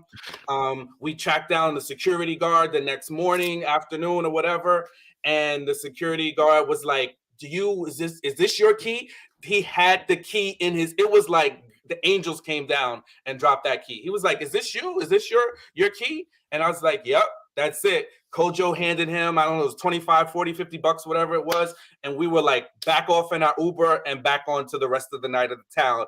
Meanwhile, Seaway is like, you're acting like the world is okay. And we were just I was in a fog at that time. So, yeah, but that was so much fun. I mean, we have other really great moments, but I just remember the fun of that and just being free and just having a great time. And we had some great company too. Great. Sean was for the streets that weekend for sure. And the streets were calling our names. Yeah. They were. For the streets. For the streets, indeedy. Mm-hmm. Jay? What happened? Jay gave hers. I gave mine already. Oh, because you pressed the mic earlier. I thought you were pressing the mic earlier. So no, I asked him. Okay. To be honest, I have too many fun favorite moments. And like yourselves, they're on the panel, but they're usually off the panel. I can't lie to you. I think the first time I saw you, well, I went to New York first last year, saw Sean, met up with Sean, high fived, hugged, it was amazing. Drove around the city like two little brothers, and I was telling him, "Oh, this is on GTA. It's on GTA." I was like a kid in a candy store. I was like, New York. Me and Sean here, doing sing-alongs in the car, in New York and even Atlanta as well. So that was an amazing moment. Obviously Atlanta, that's why I got to finally meet Jay and Seaway too. Well, Seaway, you came a little bit later, isn't it? So Seaway came with a beautiful surprise. Okay, I wasn't flooded, but I finally got to meet Seaway and Jay, and I was like, oh my god, you know what I mean? And it's crazy when you meet people for the first time, when you've seen them on the screen for so long and you physically see them. It's like a surreal moment. It's like, you're real. I almost wanted to touch their face, like, you're real, like, you know what I mean? Like, they were exactly as they were online, as they were offline. And I think that just made that friendship even more stronger. I think key moments for me too, Atlanta was great because we got to stay together. Amazing time. We went out, and I think this is, and I'll say funny thing also, because I like to do my thing where I like to disappear. So if you're ever out with me, you should know you're gonna have me for 10 minutes, and then I'm gonna be on the other side of the bar. Okay. And the funny thing is, I got Jay also making sure I'm okay. So Jay be looking at just to make sure I'm good. And I appreciate you for always checking out to make sure I'm good, because you never know, I could be kidnapped. So I love those moments. Patron Sean's was a killer moment. Love that. DC's always a fun riot. There's too many moments to talk about. Do you know what I want to also appreciate? Seaway, Sean had my back. So before the guys, you fell out. Just before that, we were at a glorious dinner, so I say brunch. And I was getting a bit peppered at the table, and by two ready to love a loom. And Seaway and Sean had my back at the table. They made sure those two couldn't run game at me, and come at my neck. So I appreciate y'all for doing that too, and having my back. That was a good moment as well. Houston.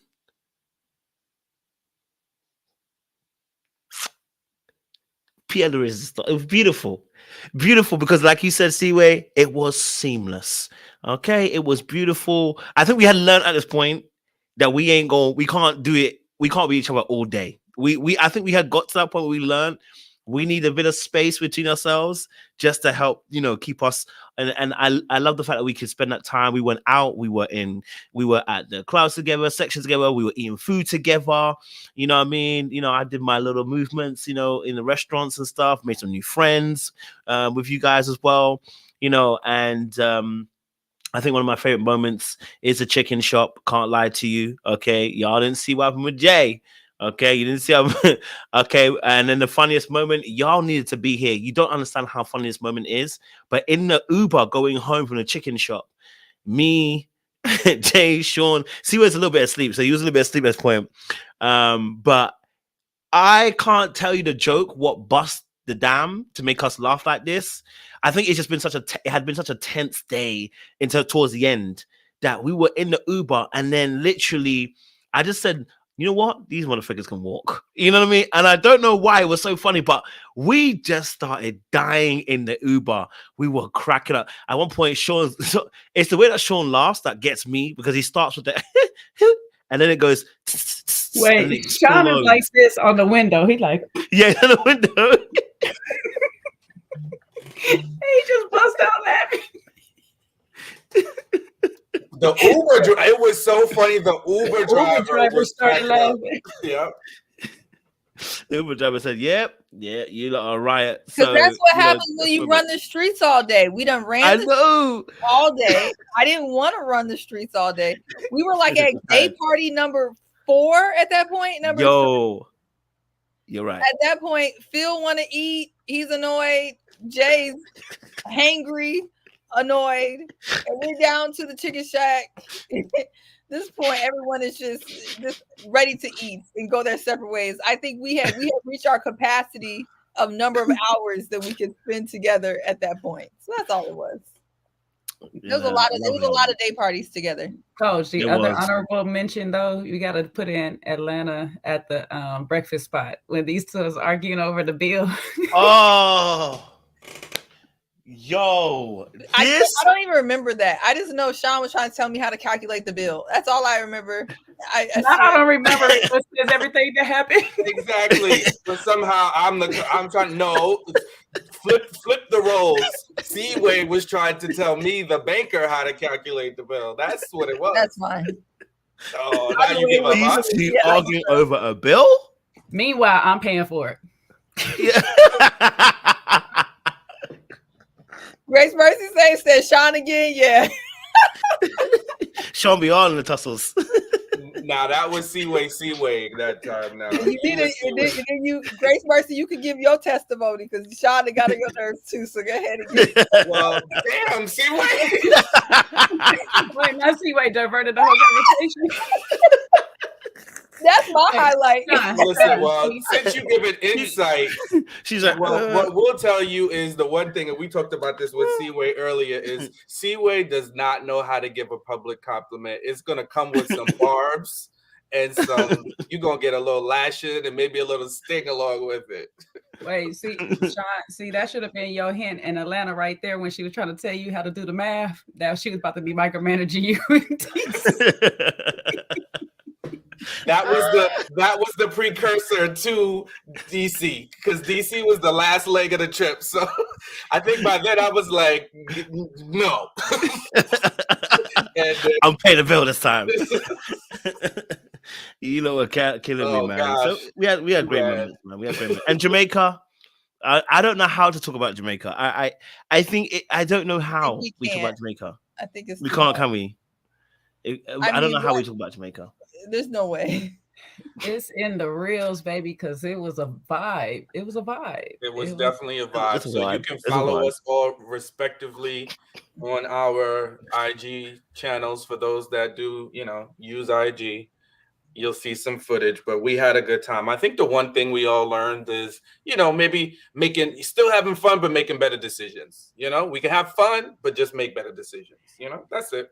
I'll say this, the most important thing out of that whole trip I had realized is how much of a family we really are, because how fast we came back after actual blow up between us, almost us all.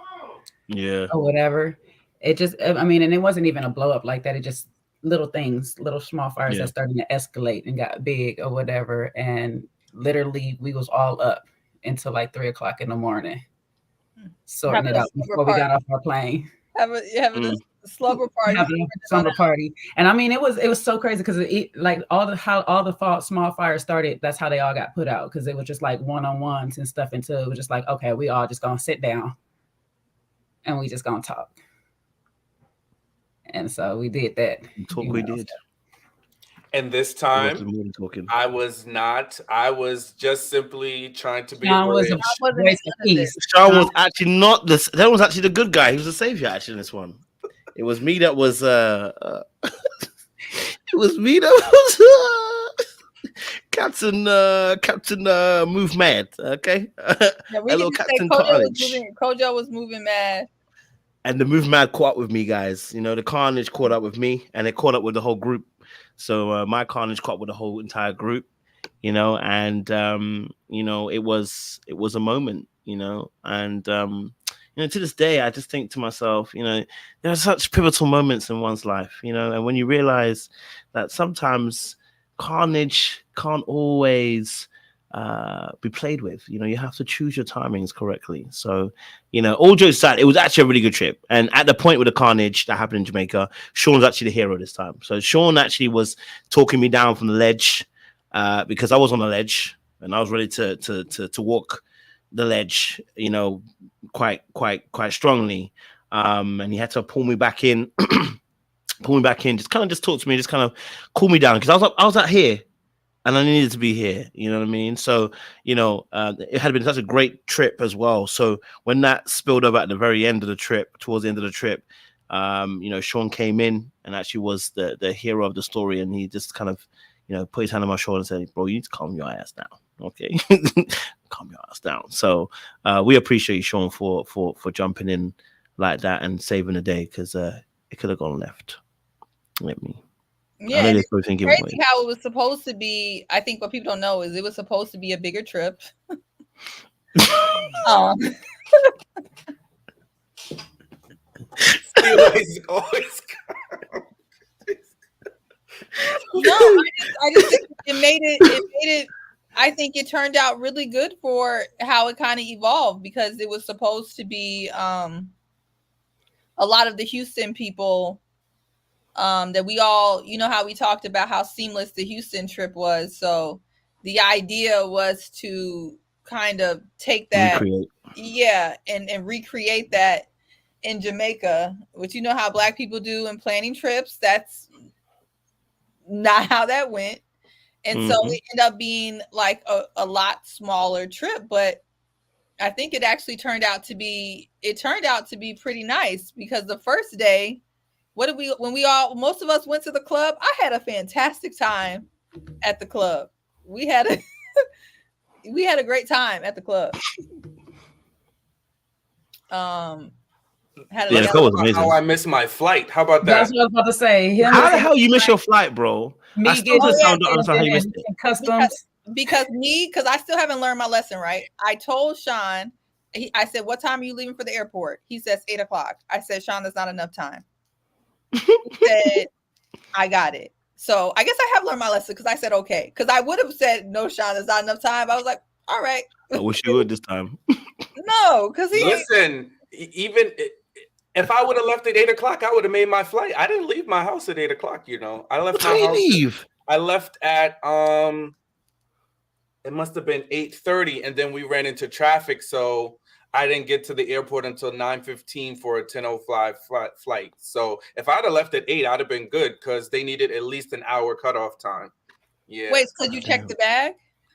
It had nothing to do with the check bag. That's United's rule for an international flight. You have to be there an hour before, because I had pre-global entry, all of that stuff. It was not even about that. The plane hadn't even started boarding, but their rule is an hour before. There's no, and that was the last flight out in the whole entire airport to Montego Bay. So it was a lesson I learned. And probably no matter what you said to me, Seaway, I would have still done what I had done, because I needed to learn a lesson myself. So I stayed home that night while y'all were having fun. Those who got there on Friday, because I think, Seaway, you were already scheduled for a Saturday flight anyway. Right, so selfishly, I was like, okay, you getting there when I get there. So we all, you know. Yeah, that's Seaway. She's going to be like, well, that's what she was like, well, hey, we're getting there at the same time. I missed it. Yeah. You should have been here. She wasn't missing nothing, but she was like, you okay? It'll be okay.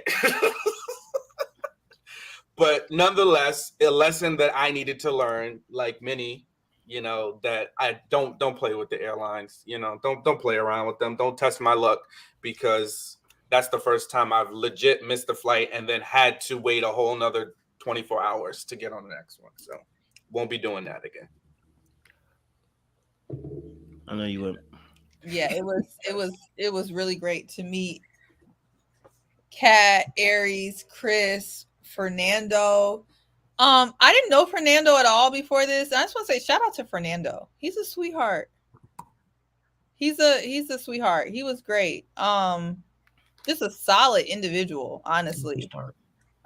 Made sure that I think he's the reason why I didn't lose my phone. There was a lot of people losing phones after the boat. I think Fernando had my phone, or Jay did. I don't even know, but I really appreciate. Shout out to Fernando, because he got my phone, whatever, because we were about to be down two phones. 2 phones.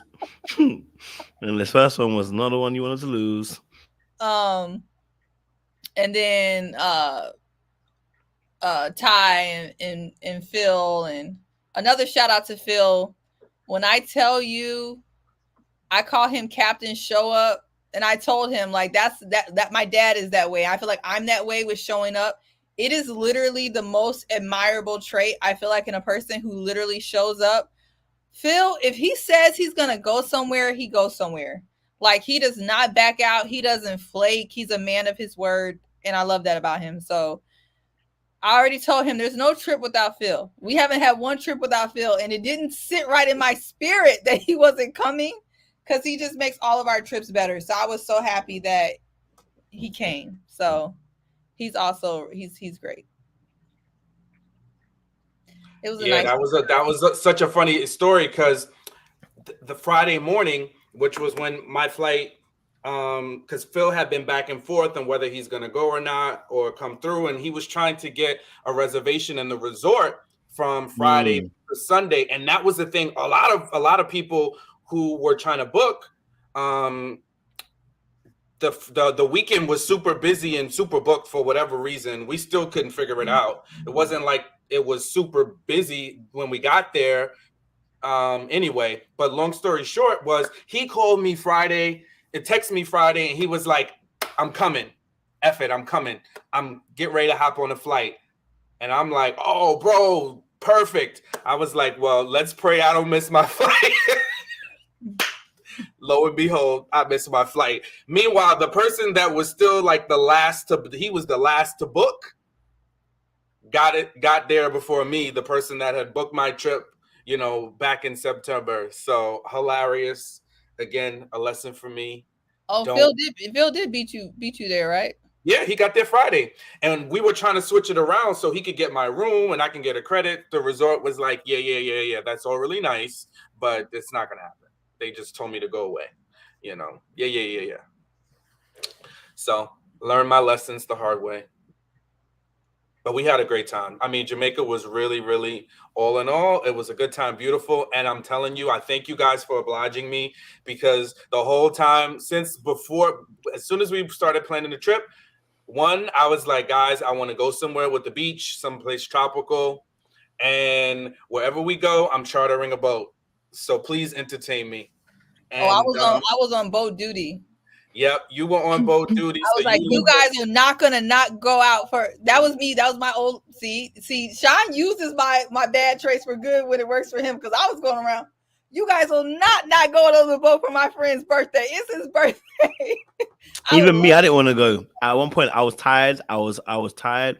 I said, listen, I spent too much money. I ain't got no more money left for you to spend. I'm not going on no boat. Yeah, I said, Sean, I love you, but I'm not going on no boat. Sean was like, you got to come. I said, I'm not coming. I'm not trying to come. Listen, we got all you can eat buffet at this place. It's free. I'm not going anywhere. And she was like, you can't. You have to go.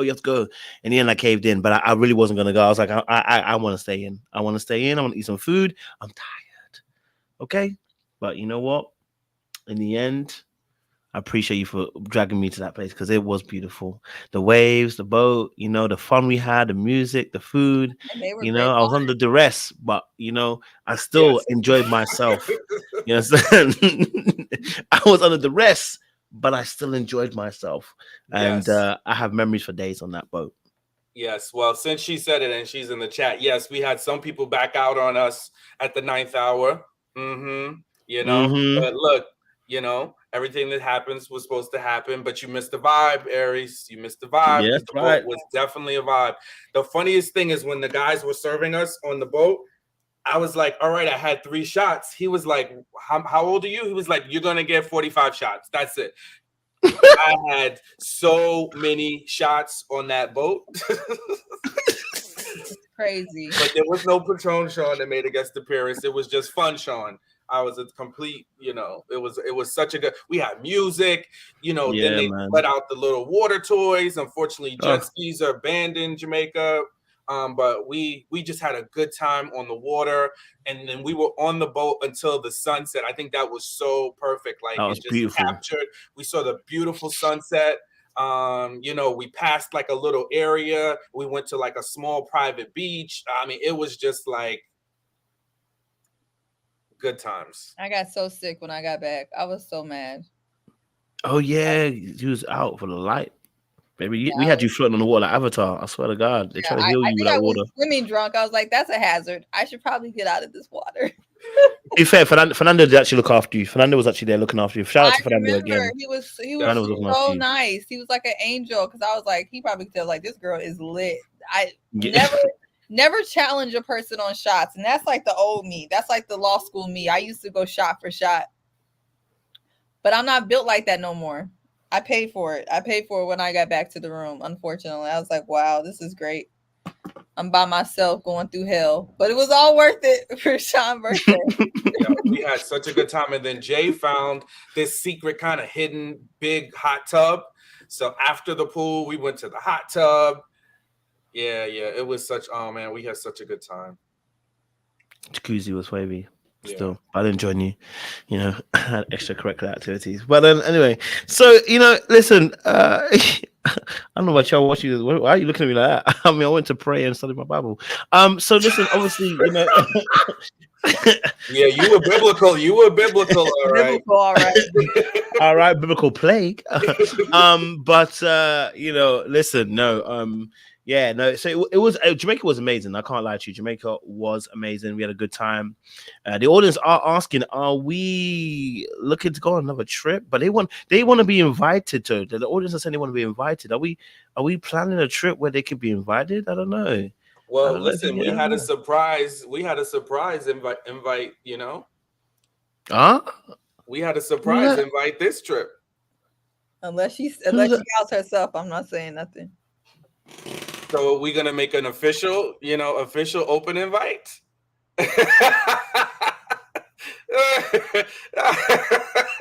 I enjoyed her company. I had a great time. We didn't have to speak on context. I'm just saying we had a surprise. We was twerking on the boat, twerking in the club, and she even helped me deal with my domestic or whatever you want to call it. I think we call it a domestic. Britt, Kojo's not coming to Chicago because he acting scary. I already told him he's scary and he needs to stop. He's gonna come though. He's gonna stop all that cap. He's gonna come. We're gonna make him come. Yeah, that's right. Someone just reminded us about remember you were talking about the speed dating thing. Yeah, I want to do some type of speed dating / convo / just like outing fun trip. Knowing Kojo, he's gonna make it in DC, Atlanta, or Houston to start off with. But if people come out and show love, then I think we can go more places because that would be really fun. Because I miss interacting with you guys. I think the Atlanta and DC stops that I was on last year was really fun. It was great meeting with you guys, and I wish we could have like partied or did more stuff that we didn't get a chance to do. So we're working on it. We are working on it as well. We are. Okay. Look, we had some fun again. Audience members, please. So that chocolate is really touching me now. Should have waited.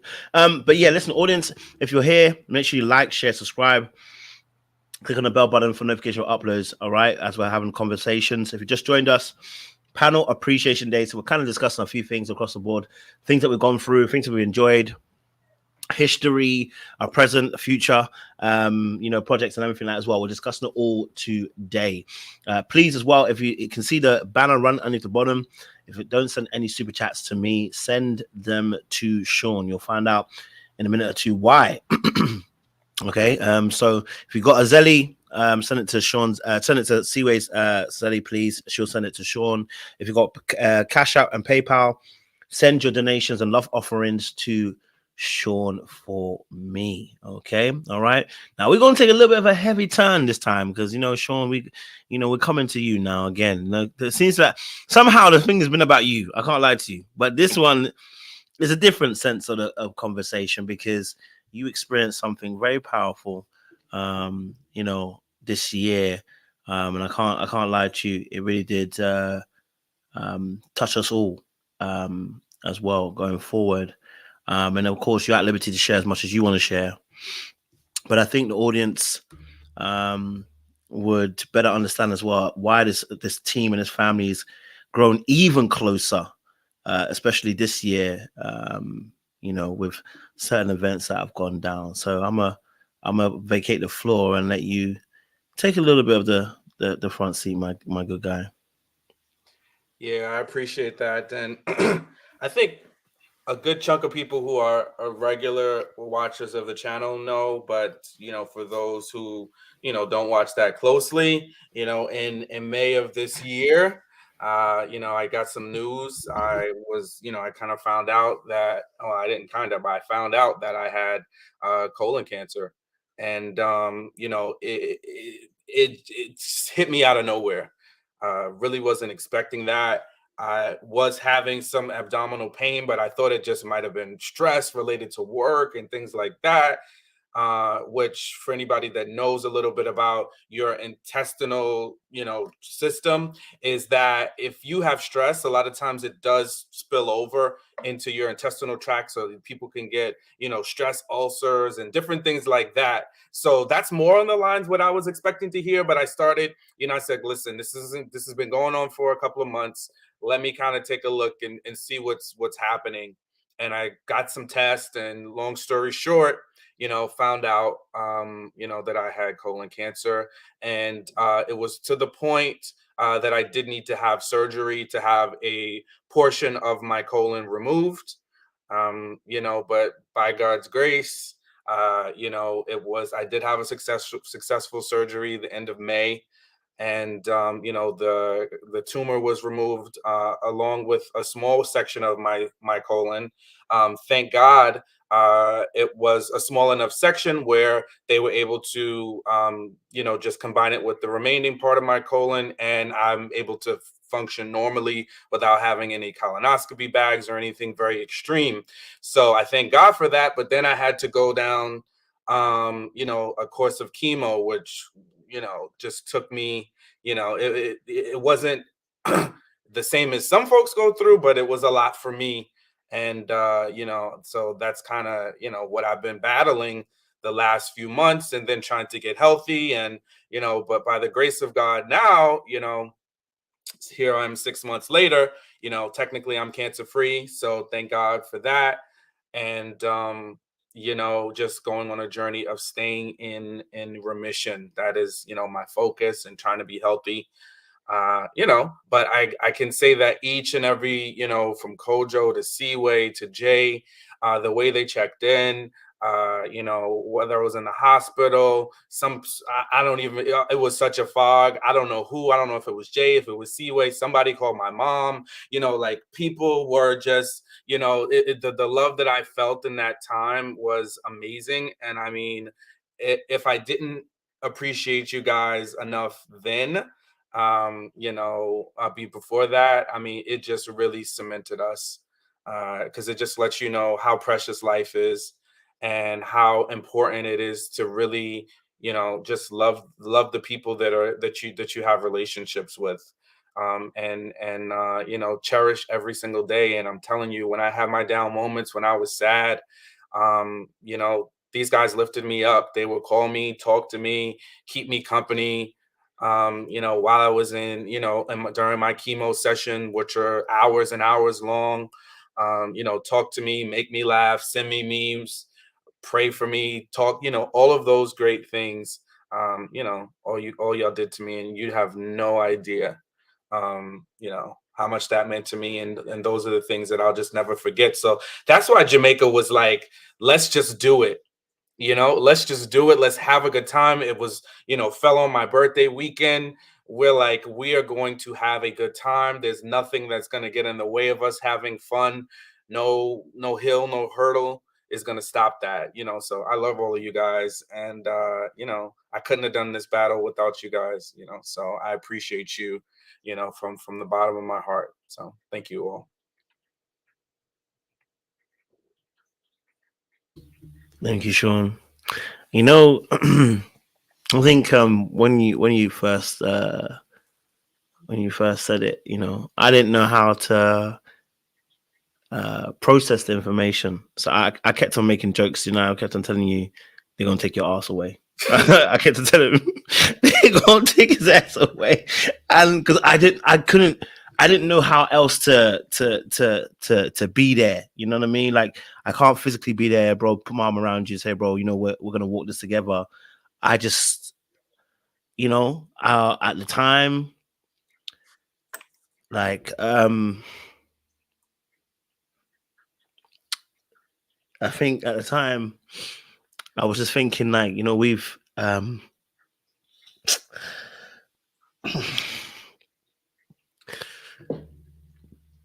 I was thinking at the time, like, bro, we've you know, been through so much already. You know, I've got a brother, I've got a friend, and I was asking God, like, yo, we just became friends now, and you know, are you gonna take my brother away? And I was just like, Lord, like, you know, I think seeing other people go for it, you know, you don't appreciate the turmoil, you know, and I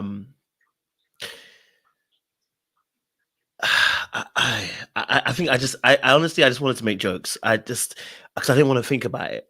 You know what I mean? I didn't want to think about you not being there. I didn't know what we're gonna do. I said, who's else is gonna give us benedictions on the channel? Um you know, and stuff. And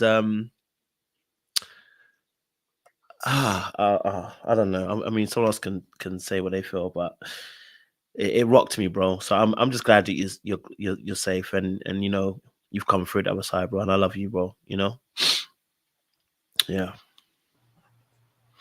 You know, in my head, I never thought that Sean wasn't gonna be okay. You know, I think when I first heard the news, I was very concerned. I think the first time I talked to you before you even got diagnosed, I knew what it was and I heard what you were saying. And I think that was the worst I felt, because I know that waiting period between getting the news and praying for the best is the worst. And I think that was the saddest, the lowest point. I was like, I'm hearing what you're saying and this does not sound good, you know? But I knew in my heart, my spirit told me, I think the discernment I have in the kind of seeing things, I knew you were going to be okay. It just didn't feel like the end. It didn't feel like the end of your story. It felt like the beginning of your story. So I knew you were going to fight through it. And I also knew the journey, you know, not fully because I've never had cancer, but, you know, we both bonded over stuff that we go through, and you've seen my autoimmune issue, you know, that I shouldn't call you issue, but the autoimmune disease that I struggle with, and you've been right there for me. So I was just prepared to be there for you like you've been there for me. I knew the kind of silent issues and pain and stuff that people don't see that you were going to go through. And I was just glad I could try to be there and support you, because I knew ahead of time. I remember joking with you. I said, Sean, don't be walking around and looking like you're okay, because Black people going to say, oh, he all right. They don't care if you got cancer or not. Don't be looking too okay. They going to think you could just do whatever. So I knew that the silent stuff that you were going to struggle with. And I'm just happy to see that you're on the other side, because I think you did a good job of making things look easy. But I know the infusions and the chemo and the not being able to taste food like you want, move like you want, be tired, you know, just the whole exhaustion of the whole process is a lot. And a lot of people don't see that. But I'm glad that you made it through with the smile on your face, and you're a testimony that, you know, you can get through this, and you just have to be hopeful and prayerful and take your doctor's advice, and don't be silly and really do what you have to do. I know a couple times you wanted to change the doctor's advice. The doctor said, hell no, Sam. And you were like, all right, I'm going to do what I got to do. Right. And you've been fighting through it. And I'm happy that you're on the other side. So.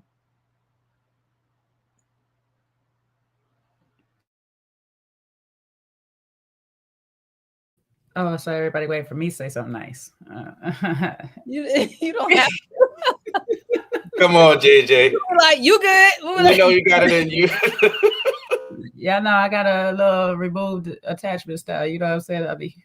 But no, it was. I know when actually, Seaway had to get it off her chest, so Seaway told me first, and I just waited for Sean to tell me and stuff. I couldn't hold. I know you was concerned. You was We understand. Yeah. That's why I just said I'm just gonna wait till I he tell me couldn't when he's breathe at ready. first. I couldn't breathe. I was like, oh my God. Oh, Yeah. so you can breathe. She was on her way to slide down breathe. walls. She was I on was her way sliding to down the slide down wall. walls. Seriously. That's her twin. That's her twin. So it's expected, you know what I'm saying? She gonna feel what he feel, and she's definitely going through it with him and stuff. And so my role was just at the time is I gotta be strong for everybody. And so it was just like every time I talked to Sean, it was gotta stay positive, gotta be positive or whatever. And I didn't want to think about it. I was kind of like Coach. I didn't want to think about it. And I didn't go to the negative. I knew you would be okay. But I just didn't want my worry to be your worry. So I would try not to think about it. And every time I talk to you, it just, just stay strong, do what they saying, is today a good day? How's it feeling today? Just check on you to make sure that, you are in the most comfortable place that you can be through this. Because I've watched people go through it and come to the other side and stuff. And I met beautiful people who were at a stage that they shouldn't even be here. And they made it through. So, and my faith was God can do it for them. They can do it for my friend. So it was just every day, just making sure that you was just on top of the world where you were at. Anytime I talk to you, just, is today a good day? How's it going through it? We just going to talk through it and stuff. And, we make our little jokes like, oh, surprised you ain't lose no hair or whatever. That beard would have been gone. It'd have been a different day. Just kind of make it light and be here for each other, and I'm just glad that we did when we had that resolve, which was so far removed from this situation, that it did happen, because it would be weird to hear from somewhere else or something else and not know this person that I had built a bond with was going through this and I didn't know.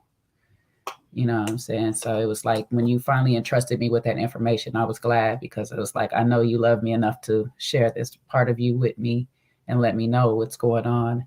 And I'm going to be here for you any way I can. I know I don't talk to you as much as every day. That's just my talking style. But it's like, when I do talk to you, I want to make sure, check in on you, do this for you. Do you need me to, DoorDash you some food to where you at so I can get your address and be in the bushes one day, Not the bushes.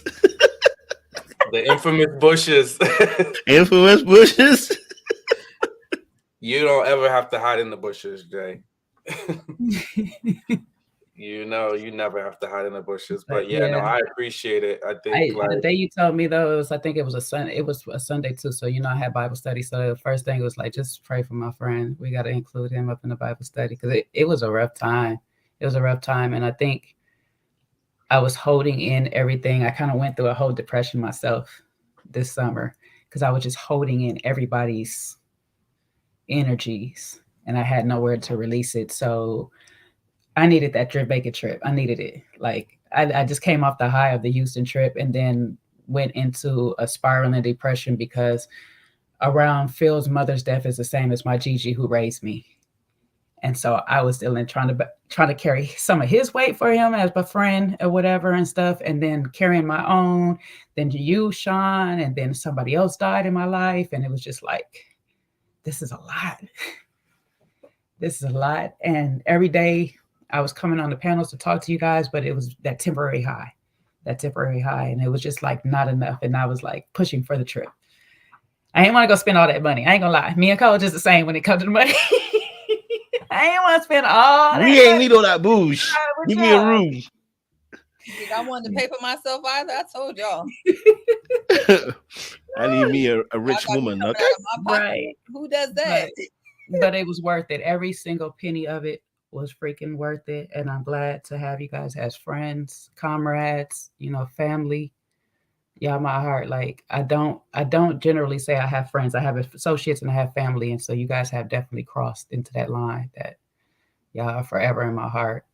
So, and I'm always planning future for y'all. Y'all just don't even know it. Like future trips. That's right. Yeah. And I think all of us went through this, maybe not Kojo, because this is what he does, but I know all of us went through like our friends in real life, which is now each other, right? Being like, what do you do again? What is this again? Who are these people again? And then over time, I think because Kojo's platform has such a reach, my friends started like sending videos of me to my friends, and they're like, wait, no, this is real. Like, people are really watching this. They really have a real connection, a real bond. But it definitely took some years, I think, for people in my day-to-day life to understand like what is this, and what are you guys doing, and are you guys really friends? But now I think it's so clear, you know, where we're at. But I'm sure it took a minute for everybody. I know, Sean, for you, people were like, what the hell is this? What is this YouTube thing? What are y'all up there talking about? But yeah. Yeah, just similarly, like so many of my friends were like curious, and a couple have dropped in tonight too. And it's just been interesting because they were like, I mean, in the beginning, we were almost on a live 3 or 4 times a week. And then the afterlives would go until like 3, 4, 5 o'clock in the morning. So we were like together like all the time. And so some of my friends would call and be like, I'm like, oh, I'm on with, they'd be like, if you don't pick up this phone, you know, and this is like like during 2021, that's when like our friendship it was like we were thick as thieves. And like I said before, like y'all don't know, Seaway would hop on a plane. Seaway has probably been to visit, irrespective of Kojo, and she's been to CJ, she's been to New York, you know, several times. Now, it wasn't always just to see me, but it was just in general. She's been to New York several times over the last 2 years. So it's like, then it's like now it's like it's a whole different bond that we have, because now it's like real. Me, though. But why has nobody come to see me though? Don't y'all see the imbalance in this friendship? I told your friend Brittany in the chat, I'm definitely, Chicago is, I got 5 places I have to visit within the next 6 months, and Chicago is on that list. So that's on your list. That's on the we list. That's on the we list. Trying to see blue pants. That's what he's trying to get to Chicago. Yeah. Ron has come to visit before y'all came to visit. Ron was on a work trip. He was there for work. And Ron, cut it out. Sean said, "Cut it out. Cut it out, Seaway." Sean said, "Cut it out, Seaway." He was in LA for other business and work, so knock it off too. Don't. Ron came and turned up with the kid. Now that was a highlight. Y'all weren't there for that. Ron, me, and my friends, my girl, my bestie Britt is in the chat. We turned up in Chicago. We had a good time. Y'all missed out. We ended up at some white club. We don't know where we ended up. We had a good time. Y'all missed out. Drop Chicago in the chat. Tell them to come to Chicago to visit their friend that they love so much. We ain't got that. We ain't got that kind of security. We ain't got that kind of security. We do not need that much security. The prayers have not reached the heavens at that speed to take us there safely. So we're gonna have to wait on Chicago a little bit longer. Because the convocations of the prayers of the peoples have not touched that side of the Lord's heart yet. So come on, we'll make sure you stay like your Seaway is not put up in no, you know, she's not in the part of Chicago you got to worry about, and we would not have you staying any place. Oh, we know that already. We know you have me. You know, I like your little boosh. Okay, I like to hear a few gunshots when I enter my house. Okay.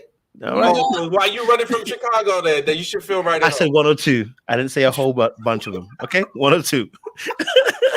Not 1 or 2. Some of your Chicago subscribers are some of your realest ones. You out here not showing love to your realest. Of course, they're the realest ones, because to get to me, they've had to go through a war zone. So why would they not be the realest ones? So shout out to Chicago. You are out of control. And that's what they always tussle with me about, because I'm a tussle about where we're staying. Yeah, they even got me. She was like, listen, she keeps sending me little subs. She's sending new vacation things and vacation ideas. She's like, you know, we can focus on what we're doing outside of the hotel. Like, no, they want to pay to sleep good. We ain't even supposed to be asleep. What? I just want to be able to have I don't need much boosh, but Sean, your boosh. Bro, can we talk about that place you stayed the first night before you got to the resort? Beautiful place. Exactly. Where were you? Wait. Hotels, Beautiful and then place. talk about he can't be in Chicago, and you. It was a pick resort. And then you were trying to be in Bankhead or whatever the crap in Atlanta. And first of all, Atlanta's worse than Chicago nowadays. And you was I just said 102. 102 ring shots. I said 102 ring shots. Our girl Crystal tried to put you in Bankhead. Goodbye. I think it's time for you to log off. Cut it out, Seaway. Cut it out. Exactly. I love Crystal. That was so freaking funny. We were like, Crystal, why you try to put Kojo straight out? Thank God for Akira and Sean. Yeah, I think I had to get activated on that call. I was like, listen, I may not be from Atlanta, but what we're not going to do is we're not staying there. It's okay. I was like, y'all going to have Kojo out here lacking, walking with a British accent. He's going Yo, the hotel, you always do that when you go on your own. So when he went out on his own in Jamaica, he didn't even, and he got hip to it. He didn't even involve us. He usually would be like, oh, I'm going to do this whenever we travel. If we're together, he'd be like, oh, I'm thinking about now. He don't even want to hear what I got to say. So he was like, nope, I booked my hotel. When I saw her in his IG stories, I had him up. I'm like, bro, where are you? Are you okay? Because it looks wild. I said, no roof. I said, no roof, bro. Like, what is going on? When he booked his hotel in Atlanta, you were staying on the airport premises in a no-name, no-frills hotel. Sean, at the end of the day, he was staying right where the club was. He was staying right by where the club was. To be honest. Where the club was. Exactly. That's right by 2727. Yeah. That area was a little rough. because the other 007 surprise land-in was staying over there. Yeah. My newfound brother cousin. That hotel was a lovely hotel. It was a resort actually, and the food was amazing, by the way. Okay. I enjoyed my stay as well. So and you're like, you can laugh now. I'll continue. Absolutely. And you know what? I need the, I like the $100, £100 mark. Okay. You like the 150, 200. I personally, sometimes even 3. It was high for Jamaica, actually, to be honest. Yeah, Sean like the 3 to the 4. The 3 to the 4. I'm like, we are not free. I'm not a 3 to the 4 kind of person. Okay. What bougie place did he have Kojo staying at in Houston? The Omni. To be fair, listen, if it was decent. I'm not gonna hit on it. And you made some good connections. I did. Connections, that's the buzzword. You made some connections at the Omni at that pool, bro. That's it. Omni was doing bits. I can't lie to you. I would stay there again. So annoying. He gonna have me at the bouge. But you know what? It was for the better because you and Jay stayed at the Galleria, the Marriott Galleria, right? Me and Kojo at the Omni. I think was Phil and Tyrone was at, the Marriott. JW Marriott. Doubletree. JW Marriott. Was it Doubletree or was it something like that? One of those ones. Yeah. So it was nice. It was a nice day in Houston. Houston was really a nice day. Shout out to Kyra, Simone, Stacy. Phil, Tyrone, who came out as well. It was a great time. Ron as well was there. He did some, some stuff as well. Jay was out there too. Listen, shout out to Jay. He spun me in his car. Listen, I was like a bad bitch out there. I'll tell you this now. He spun me in his sports car. I'm telling you, he put the floor down. I was like, whoa! I said, God, this is what you girls feel like? I said, you know what? Drive me some more around the city. But no, shout out to Jay. Shout out to Jay because like he's a good lad as well, man. Like he'll look after you as well. So I hit my match the other day. We had a good time in Houston. I can't lie to you. Very good vibe. So these trips are amazing. So I don't know where we're going to next, guys, but we go somewhere and enjoy ourselves. We're gonna find somewhere to go. Needs to be somewhere fun. You know what I mean? Somewhere fun, guys, isn't it? I don't know, said Chicago only good in the summer. Well. And that's when it get hot. Don't listen to Kojo. You gotta ask Kojo to do something about 10 times. He'll say no 9 times. Maybe he'll come on the 10th time. I'm not thinking about what he's talking about. So, I ain't did com- you you want to know, ask? you wanna Did you come want in to have the with- chat ask questions, or you have something else? Yes, they asked. Yes, no, I don't have anything planned. So if you've got any questions, audience members would love to hear your questions. Let me just read out You know super what they chat. about to ask. What you say, Jay? I say, you know what they about to ask. I know what they're about to ask. Why you I twerk? ain't- Why you be twerking on Instagram? Absolutely not. Absolutely not. That's not the question they're going to ask me. What are they gonna ask? I have no clue, but I want to say I know, but I do know, but I don't know. None said you all provide such a great balance between insight, comedy, and empathy. Thank you all for your time. Appreciate the super chats. Again, please do send your donations and love offerings to Sean. Send it to his Cash App and his PayPal. You can send it to Seaways Zelly, and she'll send it to Sean as well, just to support him as well. Okay, because he might lose his ass. Just a second. All right, cool. So back to the. I'm never gonna let you live that down. But no, some real stuff. Yeah, if you've got any questions, audience members, this would be a great time to. Mimi wants to know if they can come next time. She said, "Can we come next time?" Can they come the next time? So listen, we're gonna have to plan. If we're gonna plan something, it'll be a separate trip to our trip. I think so. I think we'll have our own trip that we're gonna run our own trip because that's what we do. But I think if we do a trip like that, that would be some fun. I think, we should pick a location and say, guys, we're going to be here for a week or whatever. Agent, maybe, and make it fun. Yeah, and make it fun. You know what I mean? I think that can work. You know what I'm saying? So we'll have to start pitching for ideas where we can get. The real question is if we start actually doing these little trips, these group trips, these therapy trips or whatnot, are y'all really gonna show up? Because see, y'all be talking all that talking. We learned our lesson with this Jamaica trip. People will talk that talk. And then once the trip starts getting in motion, are y'all really going to show up? So that's the thing.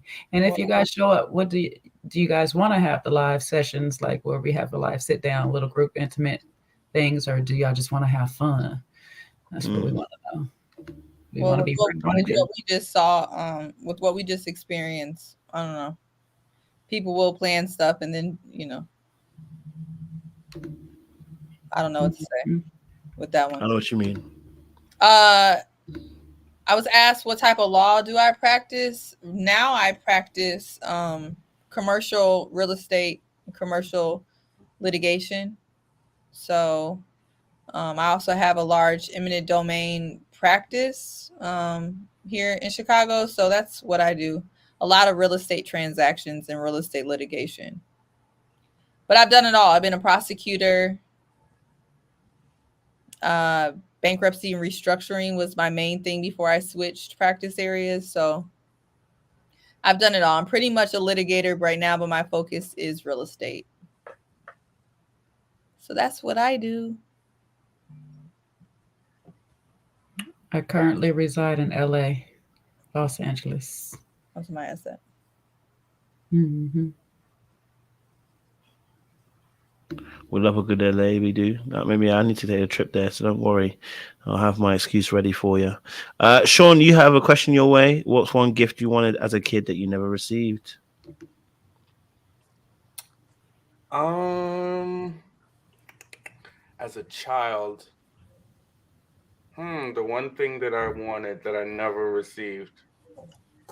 Can anybody tell that I'm a spoiled only child that it takes me a little while to think about it? I mean, when I was 16, I wanted a car. Mm. So I don't know if that's young enough for you, but yeah, and I didn't get it. I wonder why. Yeah, you didn't get high enough grades. We know why. My mother was like, "Yeah, you got college to go to, So it's like, and I got bills to pay. And guess what? What you need a car for right now, anyway? And you sit your little ass up. And you're done. So what does Jay do for a living? I need to get. That's a good question. I've been trying to figure it out for my longest, No, what I actually do for a living, I'm a pastry chef. I've been in the culinary for over 10 years. And so I've switched over to pastry chef in the last 5 years now. I've been doing that. So that's where I've been at in the sweets departments. And sweet you are. I'm trying to get the sugar out. Mm-hmm. Sugar. I'm gonna need you not to say like that because they gonna imply something.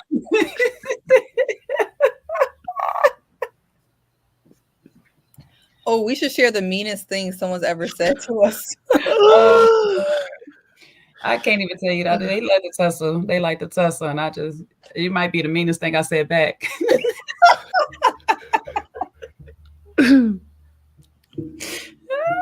No, I know the meanest. I actually have the meanest thing someone said to me though. What they said to you? Oh, it's kind of sad though. It's a little sad. Oh, damn. Oh yeah, they was real nasty with Seaway for no reason. So the meanest thing. So in 2021, I got really sick. So when I first started the platform, I was not sick. I don't think I was married yet. And then right before I was getting married, I got diagnosed with an autoimmune disease and I was hospitalized for 30 days. Like literally right before I got married, I was in the hospital in Northwestern for 30 days. It was absolutely horrible. And because of my autoimmune disease, I had to get on prednisone once I got out to survive, on top of like getting infusions and all this type of other stuff that I still have to do to this day. And so the prednisone, if you go back and look at the videos, it literally caused me to gain like 50 pounds. I think like 50 pounds. Yeah, I went from like 140 pounds to almost like 190 pounds because of the prednisone. And so someone on the comments was like, I can't stand Seaway and her inflated, bloated face. And I remember that is the only comment. And prednisone like makes your face blow up. And I still kind of deal with this to this day. Like I work so hard on my weight to keep my weight down because you still have to take prednisone. That was the only comment that legit, it didn't make me cry, but it was like the closest thing to making me cry. So people say cruel things in this comment section. And I think that's another thing that we don't talk about. I think we take it on the chin, we clap back or whatever, but you never know what people are going through. Like I know like when Sean started to lose weight, people were like, oh, Sean, you looking skinny. What's going on with you? Like people just say whatever. The same thing with me. They're talking about like weight gain. And like, you have no idea this person was fighting for their life and they gained 50 pounds because they're trying to live and survive. And then you don't like something that they say and you say that, So I always commend Kojo, Jay, Sean, and myself because this has given us really thick skin with the type of comments that we receive from people sometimes.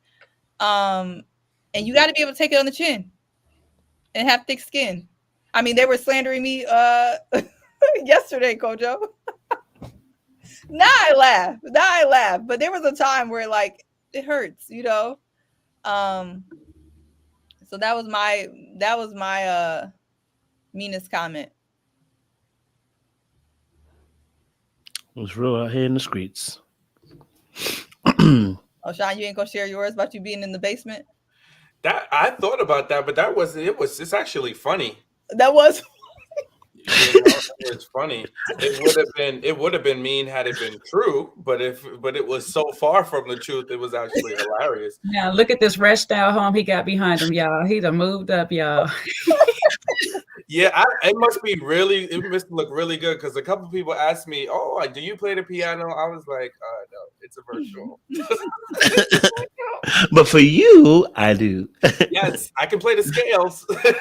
Yeah. That's about it. I can go up and down, but that's all you're gonna get from this guy.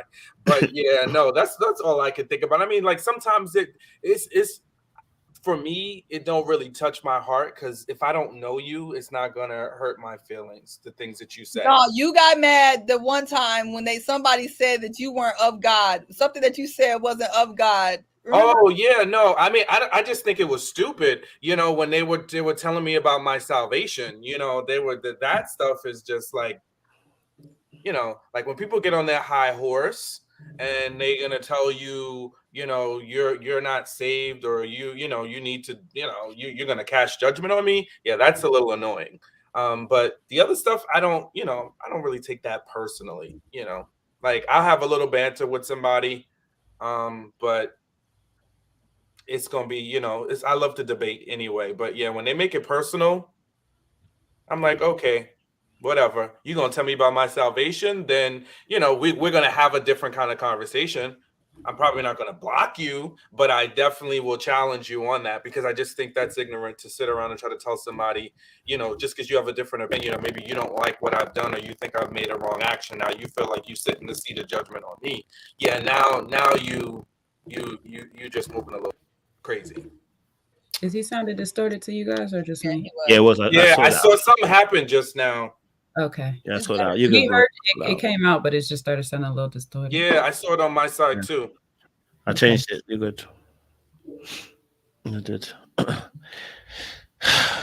Hey, listen. I mean, we all get ugly comments around here. Ugly comments about your looks and stuff. So I think that's usually the meanest things. DMs. Your DMs. I think that's probably the more. I think that hurts more. Like I said, the ugly comments, I think you can kind of run past it. You know what I mean? Like, that's playground stuff. I got called ugly when I was younger. Now I'm handsome. But obviously, I think, the more hurtful ones are when people, without saying their names, DM you because they kind of know you and they say certain things that I believe are incorrect. I think those are more mean and more painful and more hurtful. For me personally, than the ones where people say comments in the chat or whatever, or comments in the comment section. I'm like, yeah, do you know what? Sometimes they're even funny. Some of the ones, you know what I'm saying? Like, you got a bean. Someone said to me, I got a bean head. I looked at it and I said, he kind of right. I looked at the bean, I looked at me, he kind of right. You know what I mean? Like, sometimes you just got to laugh at it because it is kind of funny. You know what I mean? So, but I think when people get close to you and then kind of say certain things, I think that hurts far more, and that. So, that's that. Yeah. What about you, Jay? Child, they just be catching me on a good day, so I be on by most of the time. Really, because, and you know what, I'm not gonna hold you though. At the first couple of times you get those comments, and you just not understanding me. You're not hearing what I'm saying, and you want to go back and forth. And then after a while, it's just like, you're right, because they love to tell me I'm in my masculine energy. You're right. I'm in it a lot. I'm my daddy's child. Okay. I'm his son. You're right. I look like this and stuff. The funniest who tried to be mean though, Seaway, was that wig one where they try to keep going back and forth for the intentional wig that I had on for Janelle, for not Janelle, but what's the other one name off the show with her? She was going back and forth with Tequila. Yeah, I had the honorary blue wig on for Janelle and Tequila. And they was really trying to go back and forth with me over that. But I think the hardest thing, though, is just being in a space of, because, see, this is not my channel. If it's my channel, my platform, I can kind of speak to a person the way I want to. But because this is somebody else's platform, I hold responsibility to not disrupt what you have going on by any way, because I'm in my feelings. So what it did teach me how to do is maneuver around comments to work the person back on my side or whatnot. So that's what I've been enjoying. So when they get to tussling with me, I kind of enjoy it, because it's like, now I get to practice persuasion, or should I say practice, charm on getting you to understand where I'm coming from. And if not, you at least pleasantly go away. You and the tarot card reader? Oh my God. Yes, the tarot card. There was a tarot card reader. Like whatever video that was, it was about 30 comments back and forth between her and the tarot card lady. Damn. They was trying to tell me about tarot cards. And it was the day that we spoke on the spiritual stuff, and then the bots came and the bots took over the chat. When it was with Morier and his girlfriend, ex-girlfriend. But what did the card say? Yeah. I heard it say, hey. After a while, baby, you gonna tell me about myself, but what did the cards tell you to say? Because if the cards told you to come get this smoke, come get it, baby. Because today you're gonna get it respectfully. So Mimi asked, what is something, is there anything that we regret sharing or saying on the channel? Ooh. No. Culture, maybe you have I one. don't regret anything. I don't regret saying anything, you know. Maybe the only regret I have is probably maybe like, for instance, the Kayla situation, the way it went left. I regret that. Other than that, I don't regret many of the moments. You know what I mean? I say my apologies. I do a video. I make my money. You know what I mean? So yeah, I thought that's the only regret I would say I have. Yeah. Mine was Zach during the Zach Maths nonsense. Just, I think I and us together, we just rolled our train a little bit too much. We put our, I'm gonna say me. I put my cape on. No, we both did. Heavy. Yeah, too heavy for him. Not to dismiss Michaela's, her actions in that resort was top tier abuse, but I think ultimately we spent so much time over focusing on her and kind of like putting a cape for him that we missed some of the things that he did, so that's a good point. Help me learn a lesson in balance.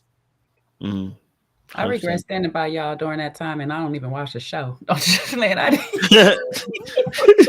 had y'all back though. We was deep in the trenches, boy. We had 10 toes down, boy. Shout out to Lin because she was going 10 toes down with us as well. So she was going right back at it with us at that time. So shout out to Lin as well, So yeah. Yeah, because that thing was carrying over to the afterlives. Y'all was tussling. So yo, it caused dissension amongst the panel. Oh, yeah, we was going at it. We was going at it. That was major. That was a big one too.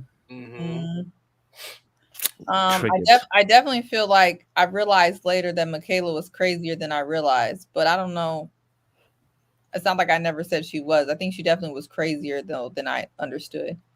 But I'm trying to figure out who I was wrong. I've been really trying to figure out. There's somebody that I think I was wrong about, and then I met and I was wrong. Phil, Ron. No, I liked Ron, and Blake for liking Ron. I have yet to meet Blake, so I don't know. We didn't get to meet him. You guys, y'all met Blake. Got him. Oh, you didn't meet him. You did. Oh, yes. Yeah, you didn't. Did you see him at all? Well, you didn't see him in no. There was no evidence of the things he was being accused of showing up later, though. Right. She ain't going back on it. Right. And that's right. See, malignant cancers around here, and I didn't. Why they gonna don't do Donovan like that? We had a whole tussle back and forth about how you felt like Donovan. That wasn't a big deal. Donovan, I'm not sure if I was wrong about what I seen on the screen about Donovan, but I did give Donovan his flowers for I gave him his flowers though. Not y'all calling my friend sassy. It was wrong. Record, I didn't call Donovan sassy. No, they called him sassy right now. I just want to put that on the record. I didn't call him sassy. My friend. Let's pull the tapes. See what's quick to say. Pull the tapes. Let's pull the tapes to see if you ever called Donovan sassy. Oh, I mean, I regret saying that about Phil because it bothered Phil. So I regret that. What? You ain't gonna admit that you're not gonna admit that you got the Blake ones wrong. Even though you didn't meet him. We don't have him. What I'll say is that I have yet. What I'll say is that we have yet to see anything that remotely substantiates what Morgan was saying. You know what? That is why you're loyal. I never called him a malignant cancer. I said, I know you didn't. Yeah, I just said that if that's how she felt, that's how she felt. But I have not to this day seen anything that resembles that. It seems like they just put some stuff on him and they wanted him to be the villain, and it kind of didn't stick. Okay. No, you definitely didn't. I mean, I want to be clear. I wasn't saying you were calling him that. Obviously that was the Morgan comment, but we were tussling because you were defending him saying it's okay that he's called that because that's how she felt. And we were saying that she shouldn't be calling him that because that's way extreme, especially knowing her track record. Right. And I think, you want to give space for women to be able to express themselves without people telling them how they feel. But I did say that if by the time we get to the reunion and afterwards, if there is nothing that can be said as to why he was really called that, then that wasn't fair. And I've yet to hear anything that he did that justified that. So I'll say that. Okay, we'll take it. We'll take a win as a win. We're not gonna drive the nail into the coffin. Well, he took that fast as hell. He ain't Moving trying to forward, yeah, because I learned my lesson. Because we keep driving it, she gonna find something else. She gonna circle around. We gonna be touching something else. So let's move on. A win's a win. A win's a win. I'm learning. That's right. Yeah, I think that's it. That's it. That's all. Unfortunately, I be right. Unfortunately, I hate. Well, that. you still owe me $5. What owe you $5? Someone that was supposed to redeem themselves on a particular interview that didn't redeem themselves. It wasn't a heavy debate. It was a lighthearted debate. Can you this most recent season, the combative person, the person being accused of being combative. Oh yeah, okay, that's fine.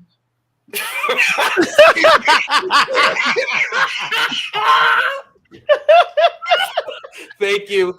A win is a win. Move on. Let's next question. We'll take it. We don't need to sit in this place for too long. Let's on to the next. We'll take it. A win is a win. Look, you got it. Look, I call my spade my spade. A win's a win, and we're gonna take it. Okay. I'm gonna be fair. I'm gonna be fair. You are. Oh, you $5. Someone asked, "What's your celebrity crushes, guys?" They're just basketball players. Y'all know mine's already. That's crazy. Me. Mm-hmm. Okay. Who's me? Who's me? Is that the person's name? Me. It's herself, Kojo. No. My Oh, sorry. I was thinking of MEI. So I'm thinking me. Like it might be someone French. Sorry. Nah, mine's is Andre 3000. That's my number. That's my number one. And then behind that, it'd probably be Morris Chestnut. Mines are basketball players that most of y'all don't know every time I say it, so it don't even matter. Don't matter. Don't matter. Don't matter. Mm-hmm. Sean, can I guess Sean's? Is it it would be changing. I don't know. Somebody ambiguous. Is it Yaya? Is it still Yaya? That's one. And then I think you was about to say the other one.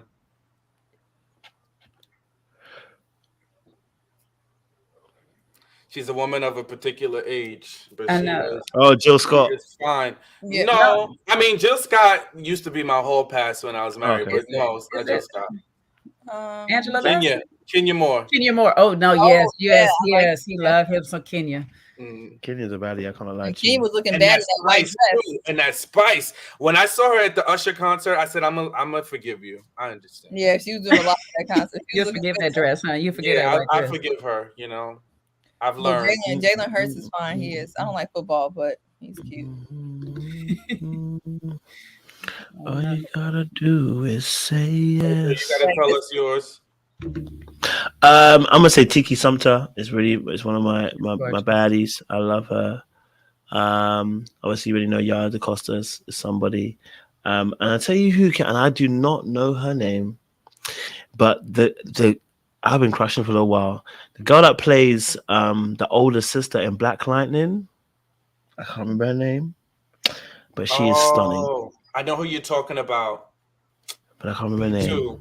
She has the twist, the full locks, whatever they're called. How you not gonna name your country woman? How you not gonna name Dina Asher Smith? She's so bad. Dina Asher Smith who? Dina Asher Smith. Oh, the runner.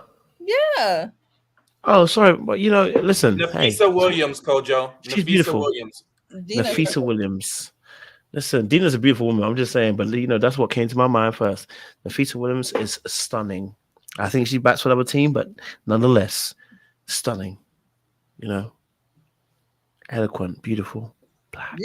This is y'all one time to get these questions out. We're supposed to be open and transparent today. Lord, they're trying to ask about a certain incident that happened. So he's asked you, how do you guys feel about coming on camera? The first time, I'll say. First, yeah. Go ahead. So first time on YouTube was nerve-wracking a little bit because I feel like I've been in front of the camera before, but they're not my thoughts. They're not my words. And even with improv, it's just the short moment. It's just energy going. But to actually sit down and process and say things to people and convey them in a message that they kind of get it, or you try to get across to the masses, I think that was the hardest thing because now I have my face and I can see my face doing it in real time or whatnot, and not just going off of the energy of the room. It was kind of weird on the computer for me at first. I was a little nervous because I don't really like a whole lot of attention. This whole thing is kind of new for me. I'm just not a kind of like in the front spotlight type of person. So I think that was weird. And then I know people are so critical on women and their appearance. So of course I was afraid of that in those comments and stuff. And of course you get them. Like I said, you do get them, but you get used to it. And so you just learn to come as you are and, not worry about people's commentary. So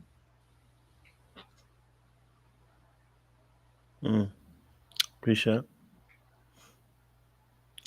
All right, next question. If no one wants to answer, what is one goal y'all have for next year?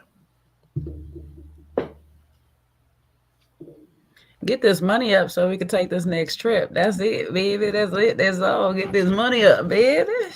You gotta get to that bag. Nah, my one goal is to continue to just like move progress on my channel and some other endeavors that I got going on. So I'll tell you on those a little later, but it does involve some of these trips that we are taking. So I think mine is to run a half marathon. Anybody who follows me on Instagram knows that I've been running and stuff. So I definitely want to try to do a half. I don't know about a whole marathon just yet, but run a half marathon. And then get my first class of mentees and mentors for my non-for-profit, which is I Am Able Law.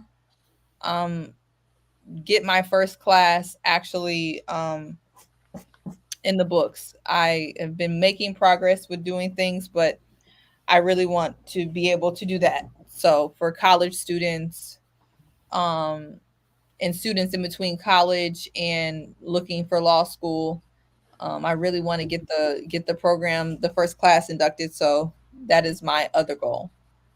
And then lastly, like Jay said, doing something meaningful, another big move with, the channel and doing something pivotal, something that the subscribers would really like, and that would be a good benefit to them and then also to us, and just make it good times and good vibes for next year.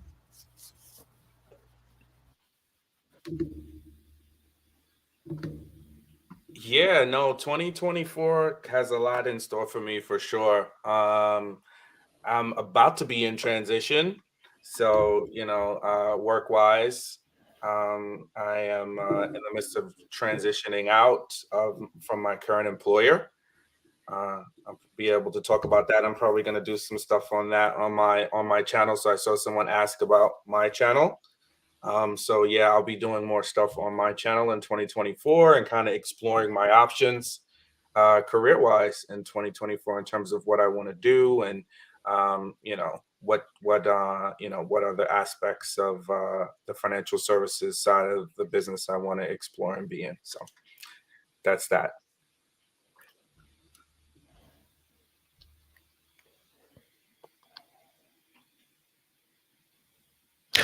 I mean, mine 2024 is make more money, as always, so we can take more trips.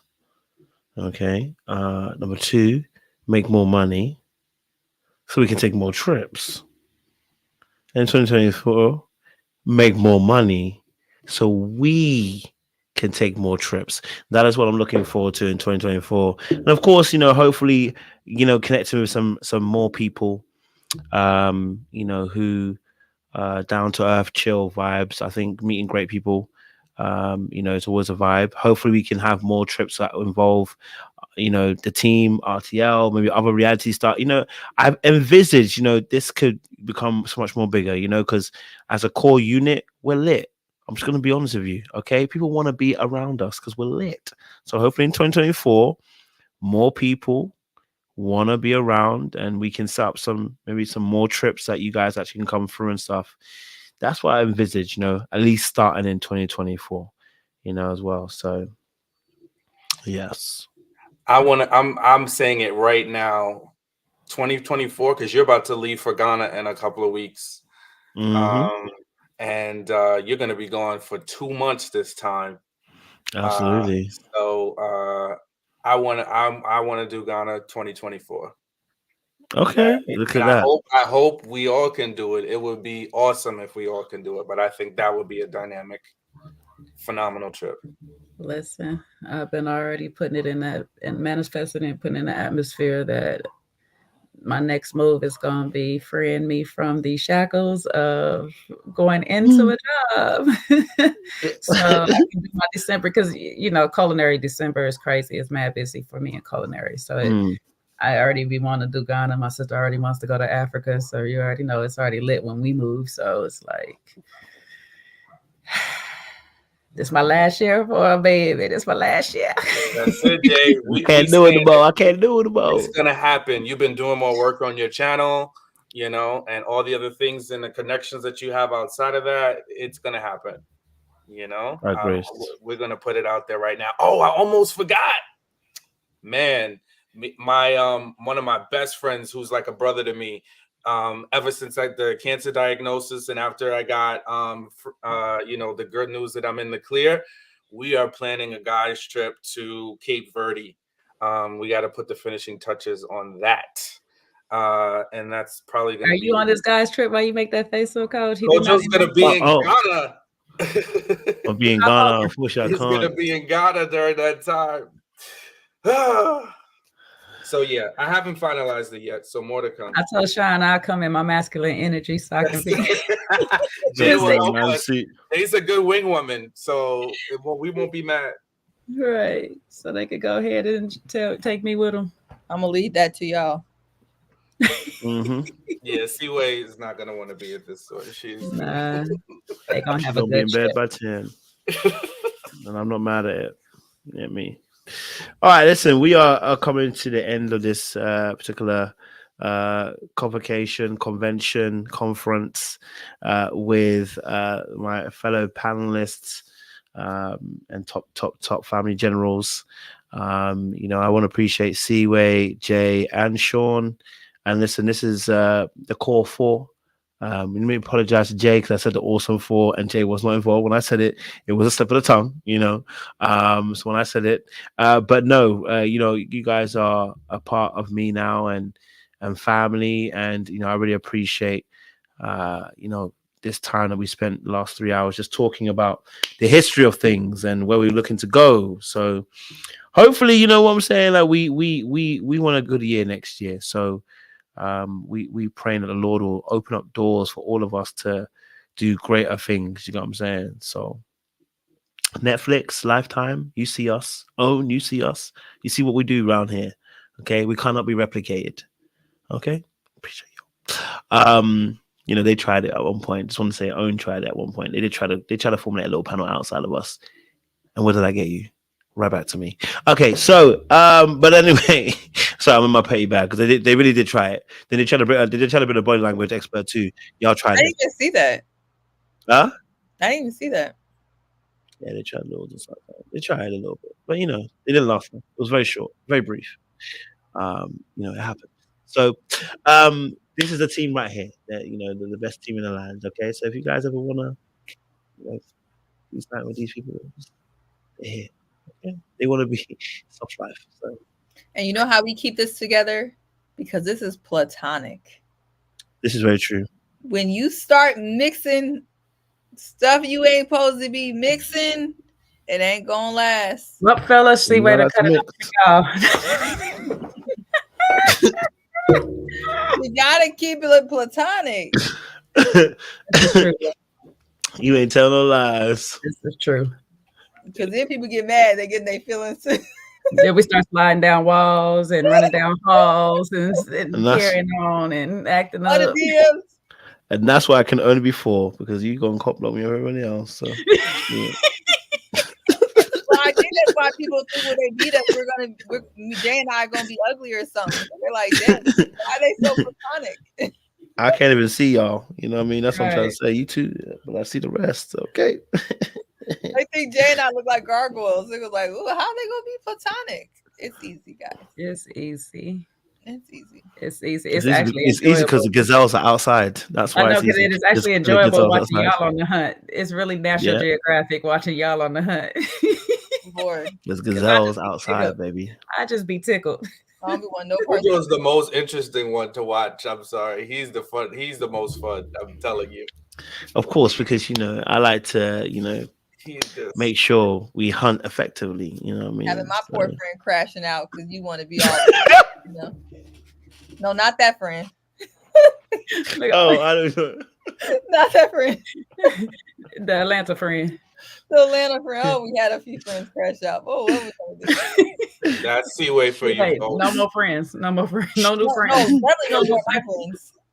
Definitely no more of my friends. They will not be crashing out on my watch. No. I need to see more crashing down. I need to see more beautiful surprises. Okay. No, blue pants and all those other people. No, you will not see them. Oh, that's for sure. Sean likes blue pants. No. I need to see blue pants. Okay. So, but Deacon, could you take us out? We are now vacating. Take us out, Deacon. Okay. So listen, thank you all for joining us.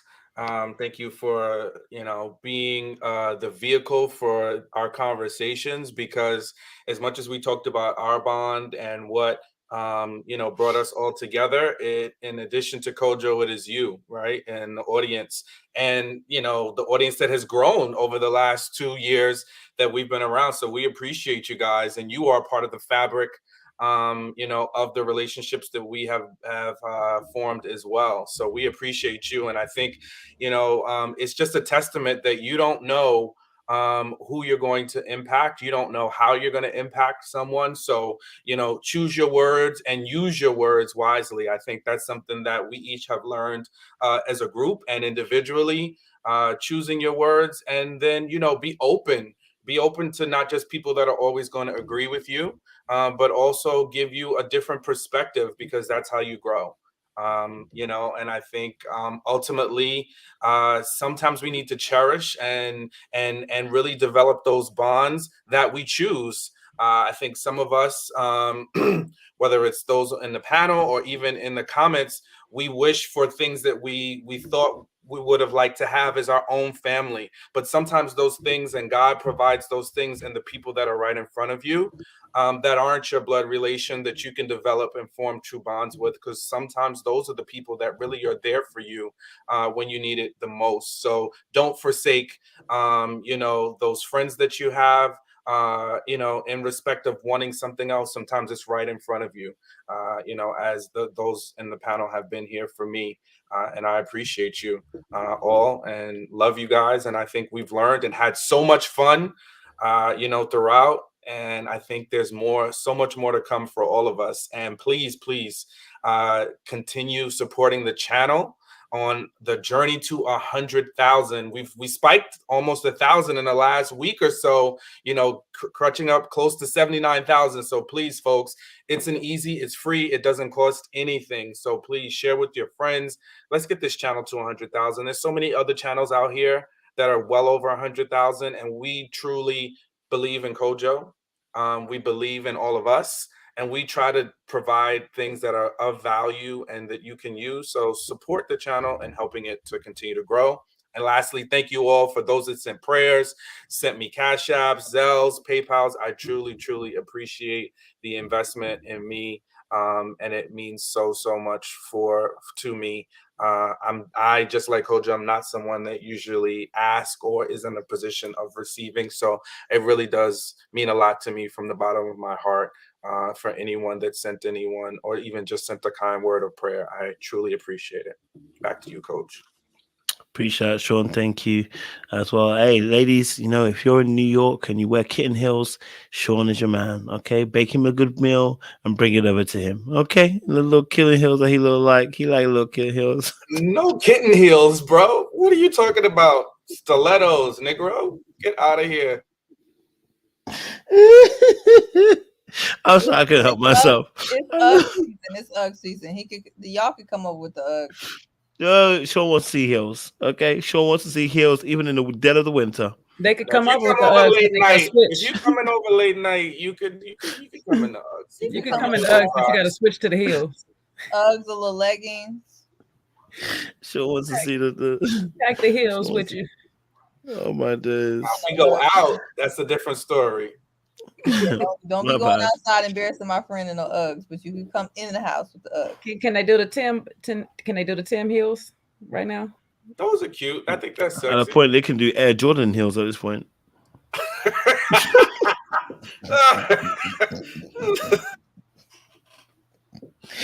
Yo, those heels were killing it, bro. I saw some heels. Just go visit that man.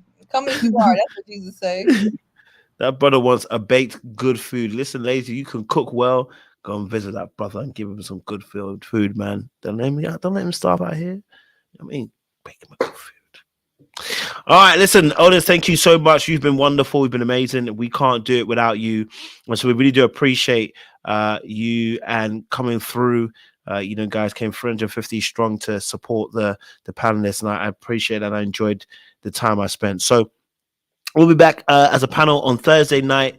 And then I think we're not on Saturday night because I actually am celebrating my brother's birthday. So it'll be Sunday night that we'll be back for Ready to Love. So we'll be back next Thursday and Sunday for that as well, guys. All right. So don't do anything I wouldn't do it out here, baby. Appreciate y'all. Say locks are loaded, you know, and I want to leave, you know, my favorite meme right now. I love it. But I want to show you a picture. This is a great picture from Houston. This is all of us. We were sliding down the wall. Look at us. Look at us. Eh? All look like a pretty people. Okay, so we appreciate y'all. That was a bit of fun there. We was all enjoying ourselves. Oh, that was so cute. That's what I it wasn't it. Oh, that's so cute. It was. It's a beautiful moment. So appreciate you guys. So lots loaded. We'll see you again very, very soon. Don't do anything I wouldn't do. Okay. All right. Listen to me. Yeah. You hear this? Yeah. This was me about an hour ago. Appreciate y'all. See lots loaded. We'll see you again soon. Much love, much appreciation.